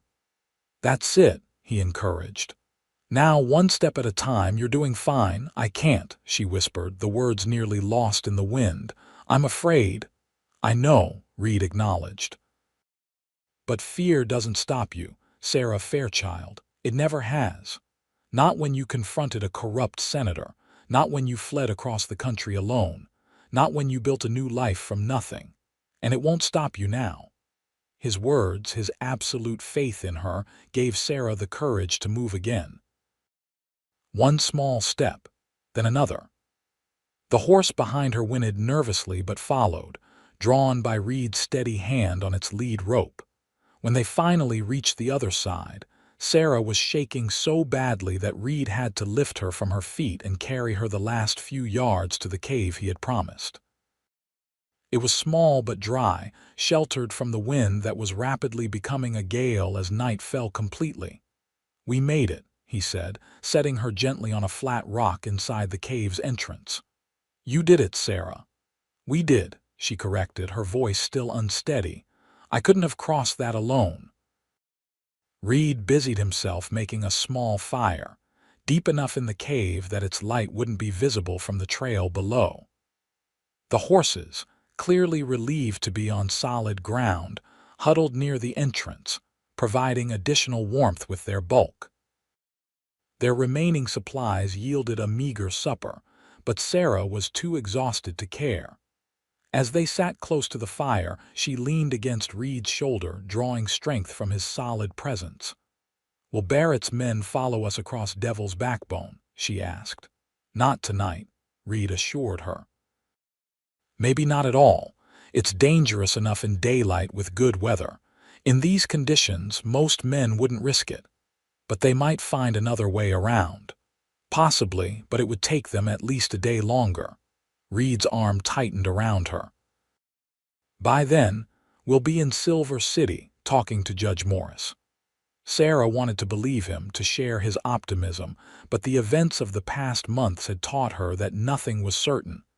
And if the judge can't or won't help us? Reed was silent for a moment. Then we'll go further west, he finally said. California, maybe, or Oregon. Somewhere beyond Barrett's reach where we can start fresh. What about your ranch, your children? I'd send for them once we were settled. Reed's voice was firm. Sarah, I meant what I said back in Oro Grande. Your future starts with me, wherever that might be. I'm not letting you face this alone. The simple declaration, spoken in the flickering firelight of a cave high in the New Mexico mountains, touched Sarah deeply. For so long she had been alone with her burden, her fear, her grief. Now, somehow, she had found this man, this extraordinary man who was willing to risk everything for her. I love you, she said softly, the words coming naturally despite having known him such a short time. I never expected to say that again to anyone. I thought that part of my life was over when my father died. But I love you, Reed Armstrong. Reed turned to face her fully, his blue eyes solemn in the firelight. And I love you, Sarah Fairchild, enough to follow you across mountains or deserts or oceans if that's what it takes to keep you safe. Their kiss was gentle yet profound, a promise more binding than any formal vow. When they finally slept, it was in each other's arms, the fire burning low beside them and the wind howling outside their sheltered cave. Morning brought clear skies and biting cold. They set out at first light, following a trail so faint that Sarah would never have recognized it as a path without Reed's guidance. It wound downward through stands of pine, occasionally opening to reveal breathtaking vistas of the mountains they were leaving behind. By noon, the snow was thinning as they descended, the air warming slightly. Reed maintained a steady pace, pushing the tired horses as much as he dared on the treacherous terrain. How much further? Sarah asked during a brief rest to water the animals at a small, partially frozen stream. If we keep moving, we should reach the foothills by evening, Reed replied, scanning the trail behind them. From there, it's easy riding to Silver City. We could be there by mid-morning tomorrow. Hope rose in Sarah's heart. They were going to make it. After months of running, of hiding, she would finally have the chance to tell her story to someone with the power to help. That hope was short-lived. As they rounded a bend in the narrow trail, Sarah's horse suddenly reared, nearly throwing her. Ahead, blocking their path, stood 3 men with rifles raised. That's far enough, called the leader, a hard-faced man with a scar running from his eye to his jawline. James Barrett sends his regards, Miss Fairchild. Reed's hand moved toward his gun, but the man's rifle shifted to center on his chest. I wouldn't, Armstrong, not unless you want the lady to watch you die. Sarah felt ice forming in her stomach that had nothing to do with the mountain cold. How did you find us? She demanded, fighting to keep her voice steady. The scarred man smiled unpleasantly. You think you're the first fugitives to try Devil's Backbone. There's more than one way around these mountains, and Barrett's paying good money to make sure all the routes are covered. What do you want? Reed asked, his voice dangerously calm. The documents the lady took from Boston. Barrett says once we have those, what happens to you two is our business. Sarah's mind raced. The papers were in her saddlebag, easily found if the men searched their belongings. Without them, she had no proof of the conspiracy, no evidence of her innocence. If I give you the documents, will you let us go? She asked, ignoring Reed's sharp glance. The scarred man laughed. Now, why would we do that? Barrett was quite specific about leaving no loose ends. Sarah, don't, Reed warned, but she was already reaching for her saddlebag. "They're in here," she said, fumbling with the leather straps. "Just give me a moment." "Careful now," the scarred man cautioned. "No sudden moves." Sarah's fingers closed around the packet of documents, but as she began to withdraw them, she deliberately fumbled, sending papers scattering across the rocky ground. "Pick them up," the scarred man ordered one of his companions. "All of them." As the man dismounted and bent to gather the scattered papers, Sarah caught Reed's eye and gave a slight nod. In one fluid motion, Reed drew his pistol and fired, the shot echoing across the mountainside. The scarred man cried out, clutching his shoulder as his rifle discharged harmlessly into the air. "Ride!" Reed shouted, firing again to keep the other men pinned down as Sarah urged her horse forward, trampling over the spilled documents. They galloped down the trail, bullets whizzing past them as the third man recovered enough to return fire. Sarah kept her head low over her horse's neck, heart pounding in her ears as they rounded a bend that temporarily shielded them from their pursuers. "Left here," Reed called, veering off the main trail onto an even narrower path that plunged steeply downward through dense undergrowth. The going was treacherous, the horses sliding more than running on the loose shale and fallen pine needles. Behind them, Sarah could hear shouting and the sounds of pursuit. "They're following. They won't catch us," Reed promised grimly. "Not on this trail." The path grew increasingly hazardous, switchbacking down the mountainside at an angle that would have terrified Sarah just days ago. Now, with bullets flying and killers in pursuit, she merely gripped her saddle horn tighter and trusted her horse to follow Reed's lead. They emerged from the pines onto a rock shelf overlooking a steep ravine. A narrow wooden bridge little more than logs lashed together with rope spanned the gap, swaying slightly in the wind. "We have to cross," Reed said, dismounting quickly. "I'll lead the horses. You go first." "But the documents," Sarah began, suddenly remembering the scattered papers. "We saved most of them," Reed assured her, pulling a folded packet from inside his coat. "I grabbed what I could while they were shooting. Now go quickly." The bridge creaked alarmingly under Sarah's weight, the worn planks shifting beneath her feet. She forced herself not to look down at the rushing stream far below, focusing instead on the far side where safety waited. Once across, she turned to watch anxiously as Reed led the horses one by one. The animals were skittish, rolling their eyes and balking at the unfamiliar footing, but Reed's calm voice and firm hand eventually persuaded them across. As the last horse reached solid ground, shouts from the tree line announced their pursuers had caught up. A rifle cracked, the bullet splintering wood near Sarah's feet. "Cut the ropes," Reed ordered, drawing his knife and attacking the thick hemp cables securing the bridge on their side. Sarah did the same, sawing frantically at the weather-worn fibers while bullets zinged around them. The bridge collapsed with a groan, tumbling into the ravine just as the scarred man and his companions emerged from the trees on the far side. Their curses echoed across the gap as Reed and Sarah remounted and spurred their horses onward. "That won't stop them for long," Reed warned as they rode.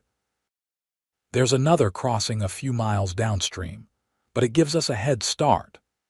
They pushed hard through the afternoon, the terrain gradually changing from steep mountain slopes to rolling foothills.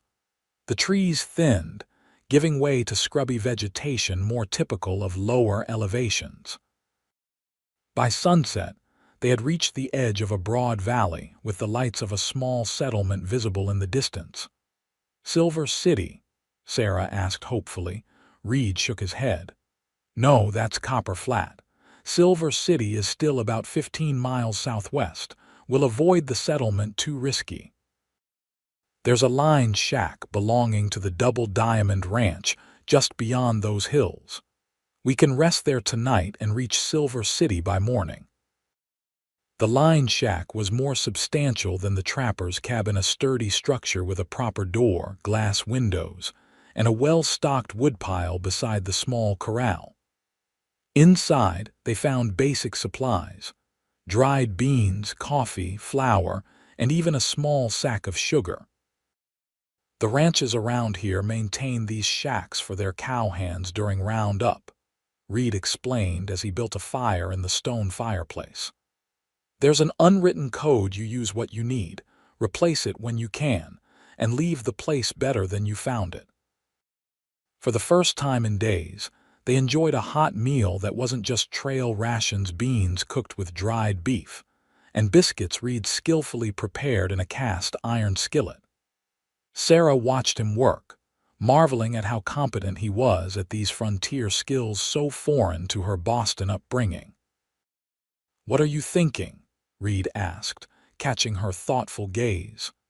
"That I never imagined my life would lead me here," Sarah admitted. "A line shack in New Mexico, running from hired killers, falling in love with a rancher who can make biscuits over an open fire." Reed smiled, the expression softening his weathered features. "Disappointed? No," Sarah said honestly. "Surprised, certainly, terrified occasionally, but not disappointed." She reached across the rough table to take his hand. "Meeting you, knowing you. It's been the one bright light in all this darkness." Reed raised her hand to his lips. "Tomorrow, we reach Silver City. Judge Morris will hear our story, see the evidence. This nightmare will end, Sarah." She wanted to believe him, but doubt still nagged. What if the judge isn't sympathetic? What if Barrett has connections even here? "Then we'll find another way," Reed said firmly. "But Morris has a reputation for integrity, and these territorial judges answer to Washington, not to business interests in Boston." After their meal, they sorted through the documents they had salvaged during the confrontation on the mountain trail. Much had been lost in the scramble, but key pages remained enough, Reed assured her, to establish the pattern of corruption and point to those responsible for Senator Thornton's land speculation scheme. "And this," Sarah said, carefully unfolding the blood-stained letter that had started her flight, "proves Richard Thornton was more involved than his father." The senator was having doubts, threatening to expose the whole operation if certain payments weren't made. "Richard had far more motive to kill his father than I did." They slept that night on blankets near the fire, wrapped in each other's arms against the chill that seeped through the cabin's walls. Despite their exhaustion, they made love slowly, tenderly, each touch a promise of the future they hoped to build once this danger had passed. Morning came with renewed determination. They set out at first light, following a well-traveled road that wound through rolling hills toward Silver City. The landscape was changing again, more desert-like now, with scattered pinyon pines and patches of sage stretching to distant mountains. "There it is," Reed announced as they crested a final hill around mid-morning. Below them, nestled in a broad valley, lay Silver City, larger than Oro Grande but still small by Eastern standards. The morning sun glinted off tin roofs and whitewashed adobe walls, giving the town a bright, clean appearance after days in the wilderness. "It looks peaceful," Sarah observed, trying to quell the nervousness that increased with every step closer to their destination. So much depended on what happened here. "It's a mining town, mostly," Reed explained as they rode down toward the settlement. "Silver, copper, some gold. Rough in places, but it has a proper courthouse, hotels, even a ladies' aid society." He smiled at her. Not quite Boston society, but civilization nonetheless. The streets were busy with morning activity, miners heading to work, merchants opening their shops, wagons delivering goods. Sarah was acutely conscious of her trail-worn appearance as they made their way toward the town center, where a two-story stone building flew the territorial flag. The courthouse, Reed confirmed, dismounting and helping Sarah down. Let's see if Judge Morris is hearing cases today. Inside, the building was surprisingly cool and formal, with polished wooden floors and official notices posted on a bulletin board. A clerk at a desk looked up as they entered, his eyebrows rising at their dusty, travel-stained appearance. "Can I help you?" he asked cautiously. "We need to see Judge Morris on an urgent legal matter," Reed said. "Is he available?" The clerk frowned. "The judge is in session this morning, hearing land dispute cases. He won't be available for new matters until tomorrow at the earliest." "This can't wait," Sarah insisted, stepping forward. "It involves a murder case from back east, and we've traveled for days, pursued by men trying to stop us from reaching him." The clerk's expression shifted from dismissive to intrigued. "Murder, you say? And who might you be?" "My name is Sarah Fairchild. I'm the daughter of Judge William Fairchild of Boston. I have evidence of corruption and murder involving prominent Eastern businessmen and politicians." The name clearly meant something to the clerk, whose eyes widened. "Judge Fairchild. I studied his opinions in law school. He was highly respected." "Yes," Sarah said, hope rising. "That's why what I have to tell Judge Morris is so important. My father was murdered because of what he discovered, and now they're trying to frame me for another death to keep the truth hidden." The clerk hesitated, then nodded. "Wait here. I'll inform the judge during the next recess. It will be at least an hour." As the clerk disappeared through the courtroom doors, Sarah and Reed sank onto a bench against the wall. The courthouse gradually filled with people waiting for their cases to be heard: ranchers in disputes over water rights, minors arguing claim boundaries, a woman seeking divorce from an absent husband. Sarah was nearly dozing, her head resting against Reed's shoulder, when shouting from outside caught her attention. Through the courthouse windows, she could see a commotion in the street: horses and men, moving with purpose rather than the casual pace of the morning crowd. "Reed," she whispered, suddenly alert. "Look." Reed tensed beside her as he followed her gaze. "Barrett's men. They've found us." Before they could move, the courthouse doors burst open. James Barrett himself strode in, flanked by the scarred man from the mountain trail and two others, all armed. "Sarah Fairchild," Barrett called, his voice echoing in the suddenly silent room. "I have a warrant for your arrest from the Boston authorities. You're charged with the murder of Senator William Thornton." Reed was on his feet instantly, positioning himself between Sarah and the newcomers. "Any warrant from Boston has no jurisdiction here without being properly presented to the territorial court." "Which is precisely what I'm doing," Barrett said smoothly, producing an official-looking document. "This warrant has been endorsed by the territorial governor himself." "Now stand aside, Armstrong. This doesn't concern you." "It concerns me very much," Reed replied, his hand hovering near his gun despite being outnumbered. "Stop." The command came from the courtroom doors, which had opened to reveal a tall, white-haired man in judicial robes. Judge Harlan Morris surveyed the scene with piercing eyes beneath bushy brows. "What is the meaning of this disruption in my courthouse?" Barrett stepped forward, offering the warrant with a deferential bow. "Your Honor, I'm James Barrett, attorney from Boston. I have here a warrant for the arrest of Sarah Fairchild, wanted for the murder of Senator William Thornton.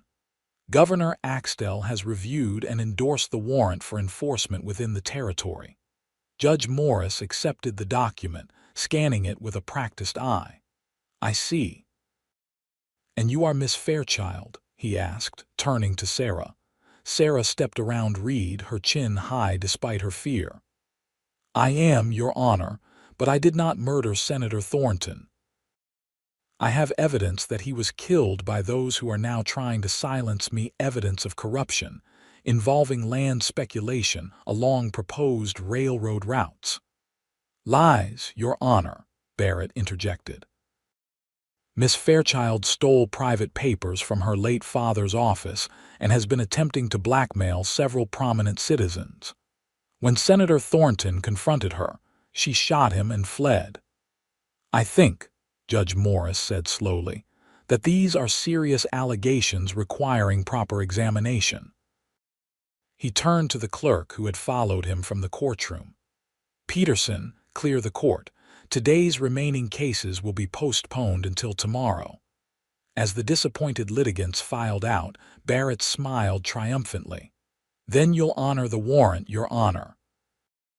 I said nothing of the sort, Morris replied sharply. I will hear both sides of this matter before making any determination.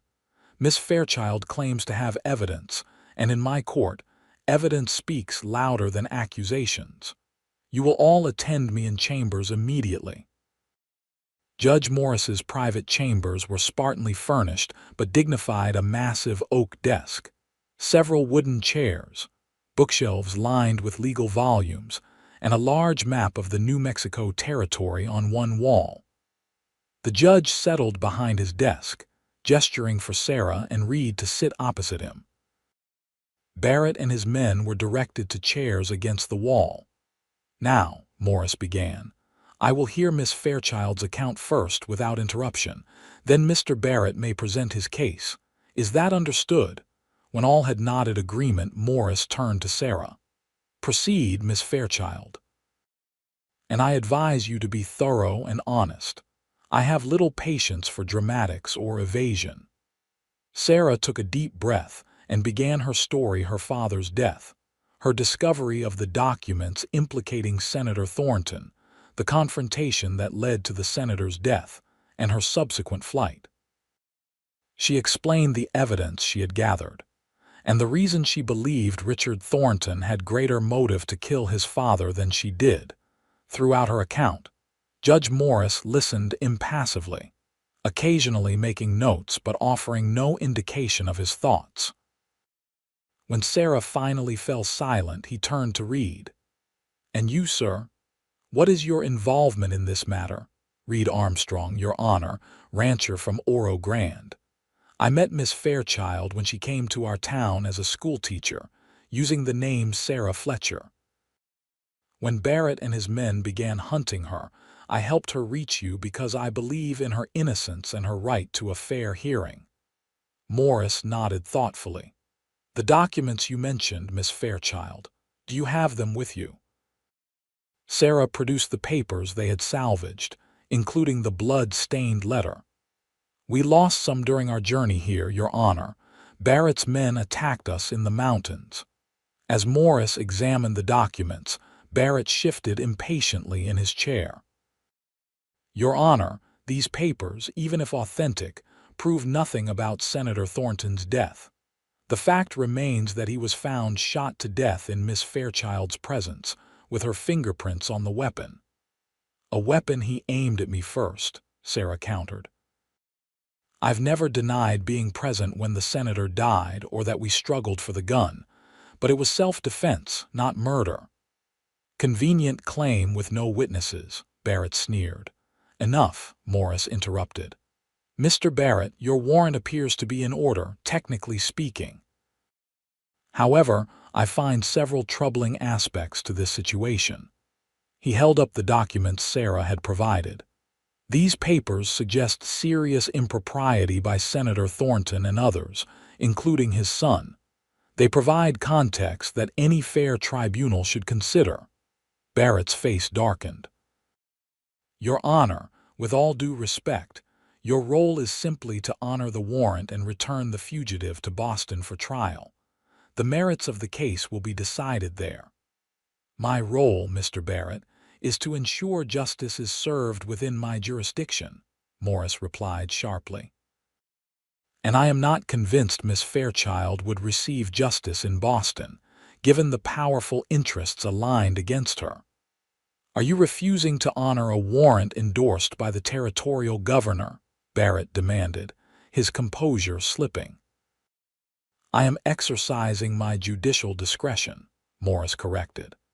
and I am deeply troubled by the excessive resources deployed to capture a young woman whose greatest crime may be possessing inconvenient evidence." He turned back to Sarah. "Miss Fairchild, I will not surrender you to Mr. Barrett's custody at this time. Instead, I am ordering a full investigation into these allegations to be conducted under federal authority." Relief washed over Sarah so intensely she felt lightheaded. Beside her, Reed reached for her hand, squeezing it gently in support. "This is outrageous," Barrett exploded, rising to his feet. "Governor Axtell will hear of this defiance." "He most certainly will," Morris agreed calmly. "Along with the federal authorities in Washington, who I suspect will be very interested in these documents." He rang a small bell on his desk, summoning the clerk. "Peterson, send for Marshal Collins. I want him here immediately." Barrett's face had turned an alarming shade of red. "You have no right." "I have every right," Morris interrupted coldly. "And I advise you to remember where you are, Mr. Barrett. This is my courtroom, and in it, your Boston connections mean precisely nothing." The arrival of U.S. Marshal James Collins, a weathered, no-nonsense man with a silver star on his vest, shifted the balance of power in the room even further. Judge Morris quickly explained the situation, handing over Sarah's documents. "I want these papers sent to Washington immediately, under seal," Morris instructed. "And I want Miss Fairchild placed under protective custody, not arrested, but guarded until we receive instructions from the Department of Justice." "What about Barrett and his men?" the marshal asked, eyeing the Boston lawyer with obvious distaste. "They are free to remain in Silver City," Morris said. "But they are to have no contact with Miss Fairchild, and I'd appreciate it if you'd inform them that attempting to remove her from federal custody would be a most serious offense." Barrett, recognizing defeat, at least temporarily, gathered his dignity. "This isn't over, Your Honor. There are powerful men who will not appreciate your interference." "No doubt," Morris replied, unmoved. "I've spent 40 years disappointing powerful men who place themselves above the law.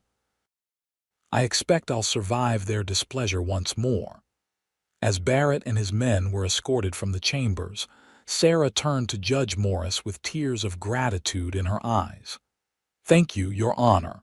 I began to think no one would ever hear my side of this story." Morris's stern expression softened slightly. "I knew your father by reputation, Miss Fairchild. He was considered a jurist of exceptional integrity. That alone inclined me to listen carefully to your account." He glanced at the papers on his desk.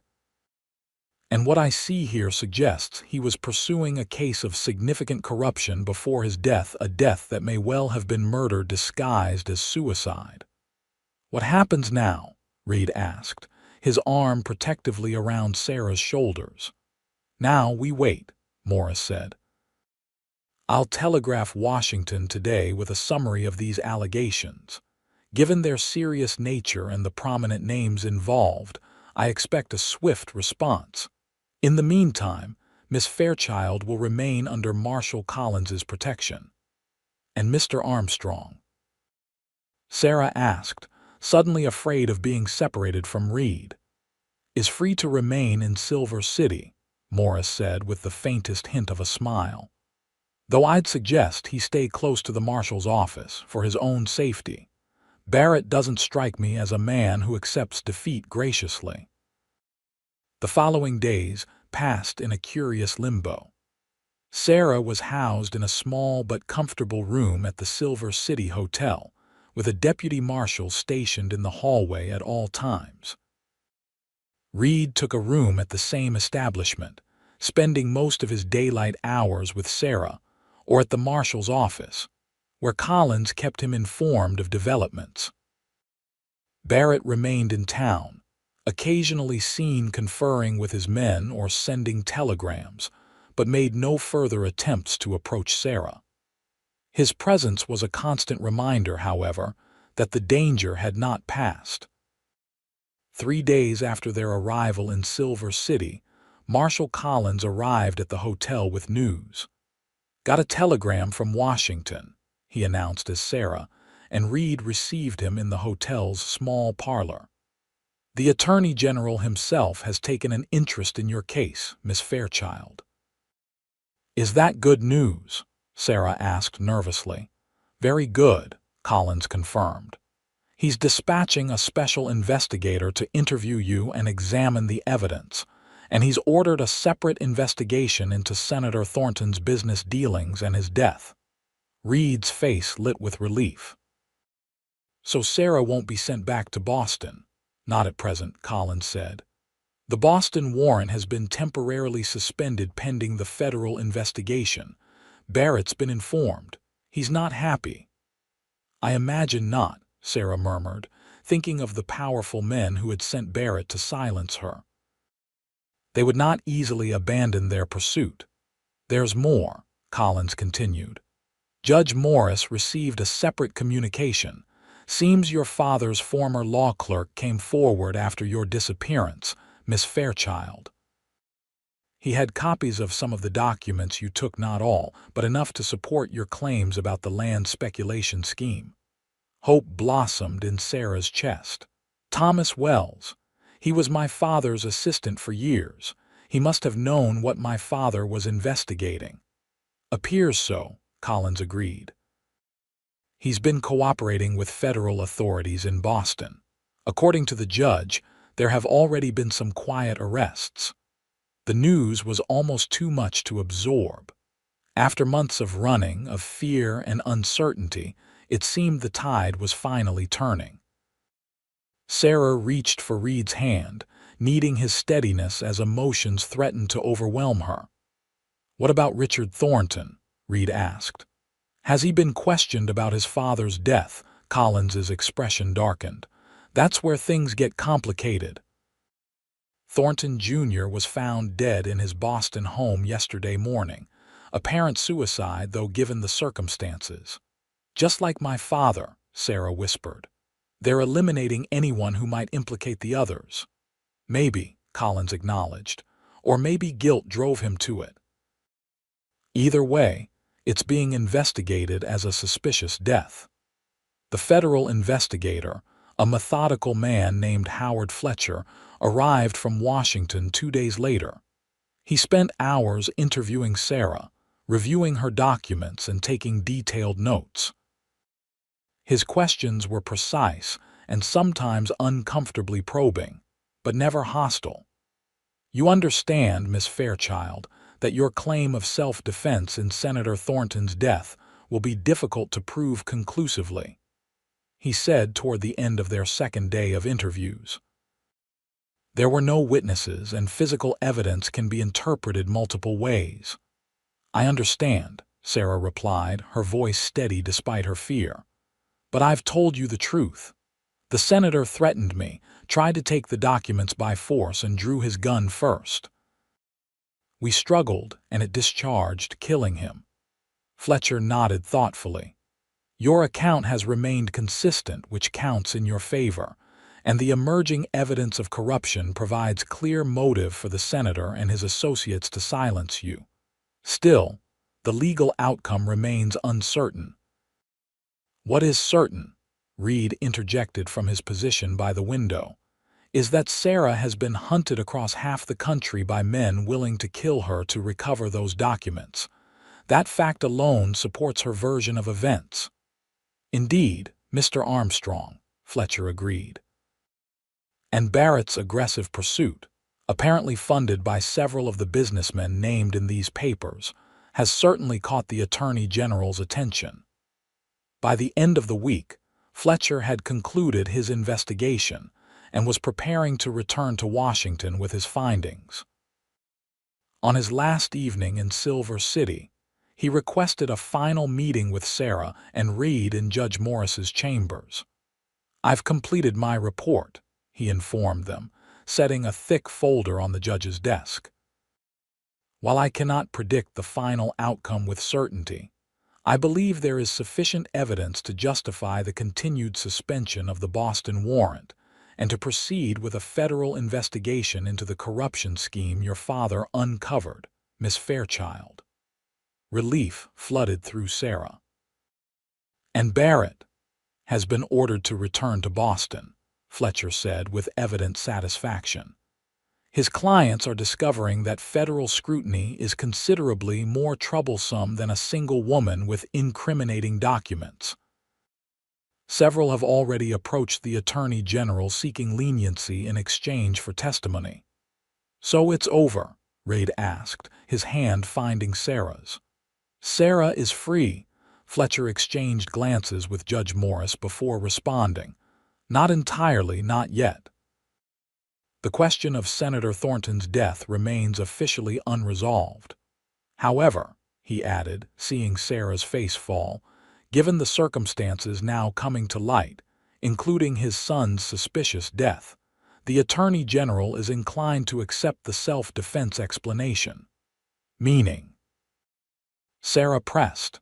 "Meaning, Miss Fairchild, that while you should remain available for further questioning if needed, you are no longer considered a fugitive," Morris explained. "You're free to leave Silver City, though I would recommend staying within the territory for the time being." The implications took a moment to sink in. After months of running, of living in fear, Sarah was being told she could reclaim her life or at least begin building a new one. "Thank you," she said, her voice thick with emotion. "Both of you. I began to think this day would never come." "Justice can be slow, Miss Fairchild," Judge Morris observed, "but it generally arrives eventually. Your father would be proud of your persistence in seeking it." As they left the courthouse, the setting sun was painting Silver City's buildings in shades of gold and rose. Reid drew Sarah to a stop in the town square, turning her to face him. "So," he said, his blue eyes searching hers, "what now? What does Sarah Fairchild want to do with her newfound freedom?" The question was momentous in its simplicity. For so long, Sarah had focused solely on survival, on escape. Now, suddenly, she could choose her path forward. "I want to go home," she said softly. A shadow crossed Reid's face. "To Boston?" "No," Sarah clarified, reaching up to touch his cheek. "To Oro Grande, to your ranch, to Emma and the twins, if the offer still stands." The joy that blazed across Reid's features was answer enough, but his words, spoken in the gathering dusk of a New Mexico evening, sealed their future. "It more than stands, Sarah Fairchild. Your future starts right here with me. It always has." Their return to Oro Grande 2 weeks later caused something of a sensation.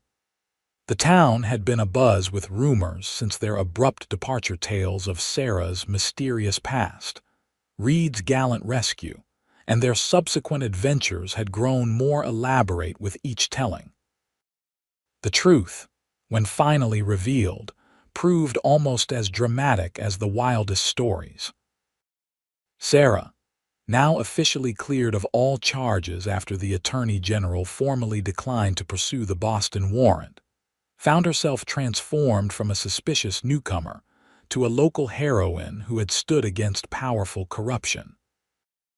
Reid's Aunt Harriet merely raised an eyebrow when they announced their intention to marry as soon as possible. "Took you long enough," she commented dryly. "The children have been planning the wedding since you left." The ceremony took place on a brilliant November day, with the entire town in attendance. Sarah wore a simple gown of ivory silk, a gift from the ladies of Oro Grande, who had pooled their resources to order it from Santa Fe. Reid, looking uncommonly handsome in a new black suit, could scarcely take his eyes from his bride as they exchanged vows in the small whitewashed church. Emma served as maid of honor, solemn and proud in her first grown-up dress. The twins, for once, behaved impeccably as they stood beside their father, though Joseph couldn't resist a triumphant grin when the minister finally pronounced Reid and Sarah husband and wife. "Told you she'd be our new ma," he whispered loudly to his brother as applause filled the church. The celebration afterward lasted well into the evening, with dancing, feasting, and more goodwill than Sarah had experienced in years. As she moved through the crowd, accepting congratulations and well wishes, she caught glimpses of her new life taking shape around her. Reed laughing with fellow ranchers, Emma proudly introducing her new mother to friends, the twins engaged in some undoubtedly mischievous plot with their school friends. Later, as they danced beneath lanterns strung in the town square, Reed pulled Sarah close. Happy Mrs. Armstrong, the name, her new name, chosen rather than forced upon her by circumstance, brought a smile to Sarah's lips. More than I ever imagined possible. Even though this isn't the life you were born to, Reed asked, a trace of old insecurity surfacing. No grand Boston mansions or society balls here. This is exactly the life I was born to, Sarah corrected him firmly. I just took a rather complicated route to find it. Their home on the Diamond, a ranch, became the center of a new chapter in Sarah's life. She embraced her role as Reed's wife and the children's mother with a joy that sometimes overwhelmed her. The transition wasn't always smooth. Emma occasionally tested boundaries. The twins required firm but loving guidance, and Sarah herself had to learn countless skills foreign to her Boston upbringing. But each challenge was met together, each difficulty faced as a family. Reed proved to be exactly the partner Sarah had glimpsed in their early days together, steady, supportive, and unfailingly patient as she adapted to ranch life. By the spring of 1877, news from the East confirmed that Sarah's ordeal was truly over. The federal investigation had resulted in multiple indictments for corruption, including several prominent Boston businessmen and 2 legislators.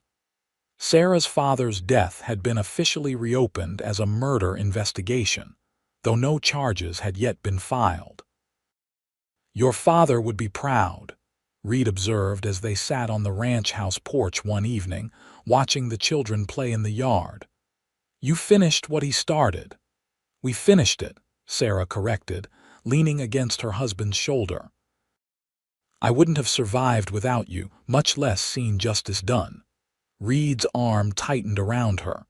"You're stronger than you know, Sarah Armstrong. You would have found a way." Perhaps he was right, Sarah reflected as twilight deepened over their land. She had discovered reserves of courage and determination she never knew she possessed during her months on the run. But she was profoundly grateful she no longer had to rely solely on her own strength. In December of that year, as snow dusted the distant mountains, Sarah gave birth to their first child together, a son they named William Reed Armstrong, after her father and his. As she cradled the infant in the bedroom of the ranch house, with Reed beside her and the other children crowding excitedly around, Sarah felt the last shadows of her past finally recede. "He's perfect," Reed whispered, one finger gently stroking their son's downy head. "He is," Sarah agreed, looking up at the family gathered around her family, hard-won and precious beyond measure. "And so is this life we've built." Reed bent to kiss her, his blue eyes filled with the same promise he had made on that fateful day in Oro Grande, when a schoolteacher hiding from her past had found her future with a cowboy who believed in her when no one else would. "Your future starts right here with me," he had said then, offering hope when she had none. Now, surrounded by love in a home built on truth and trust, Sarah knew he had been right all along. Her future, their future, was only just beginning,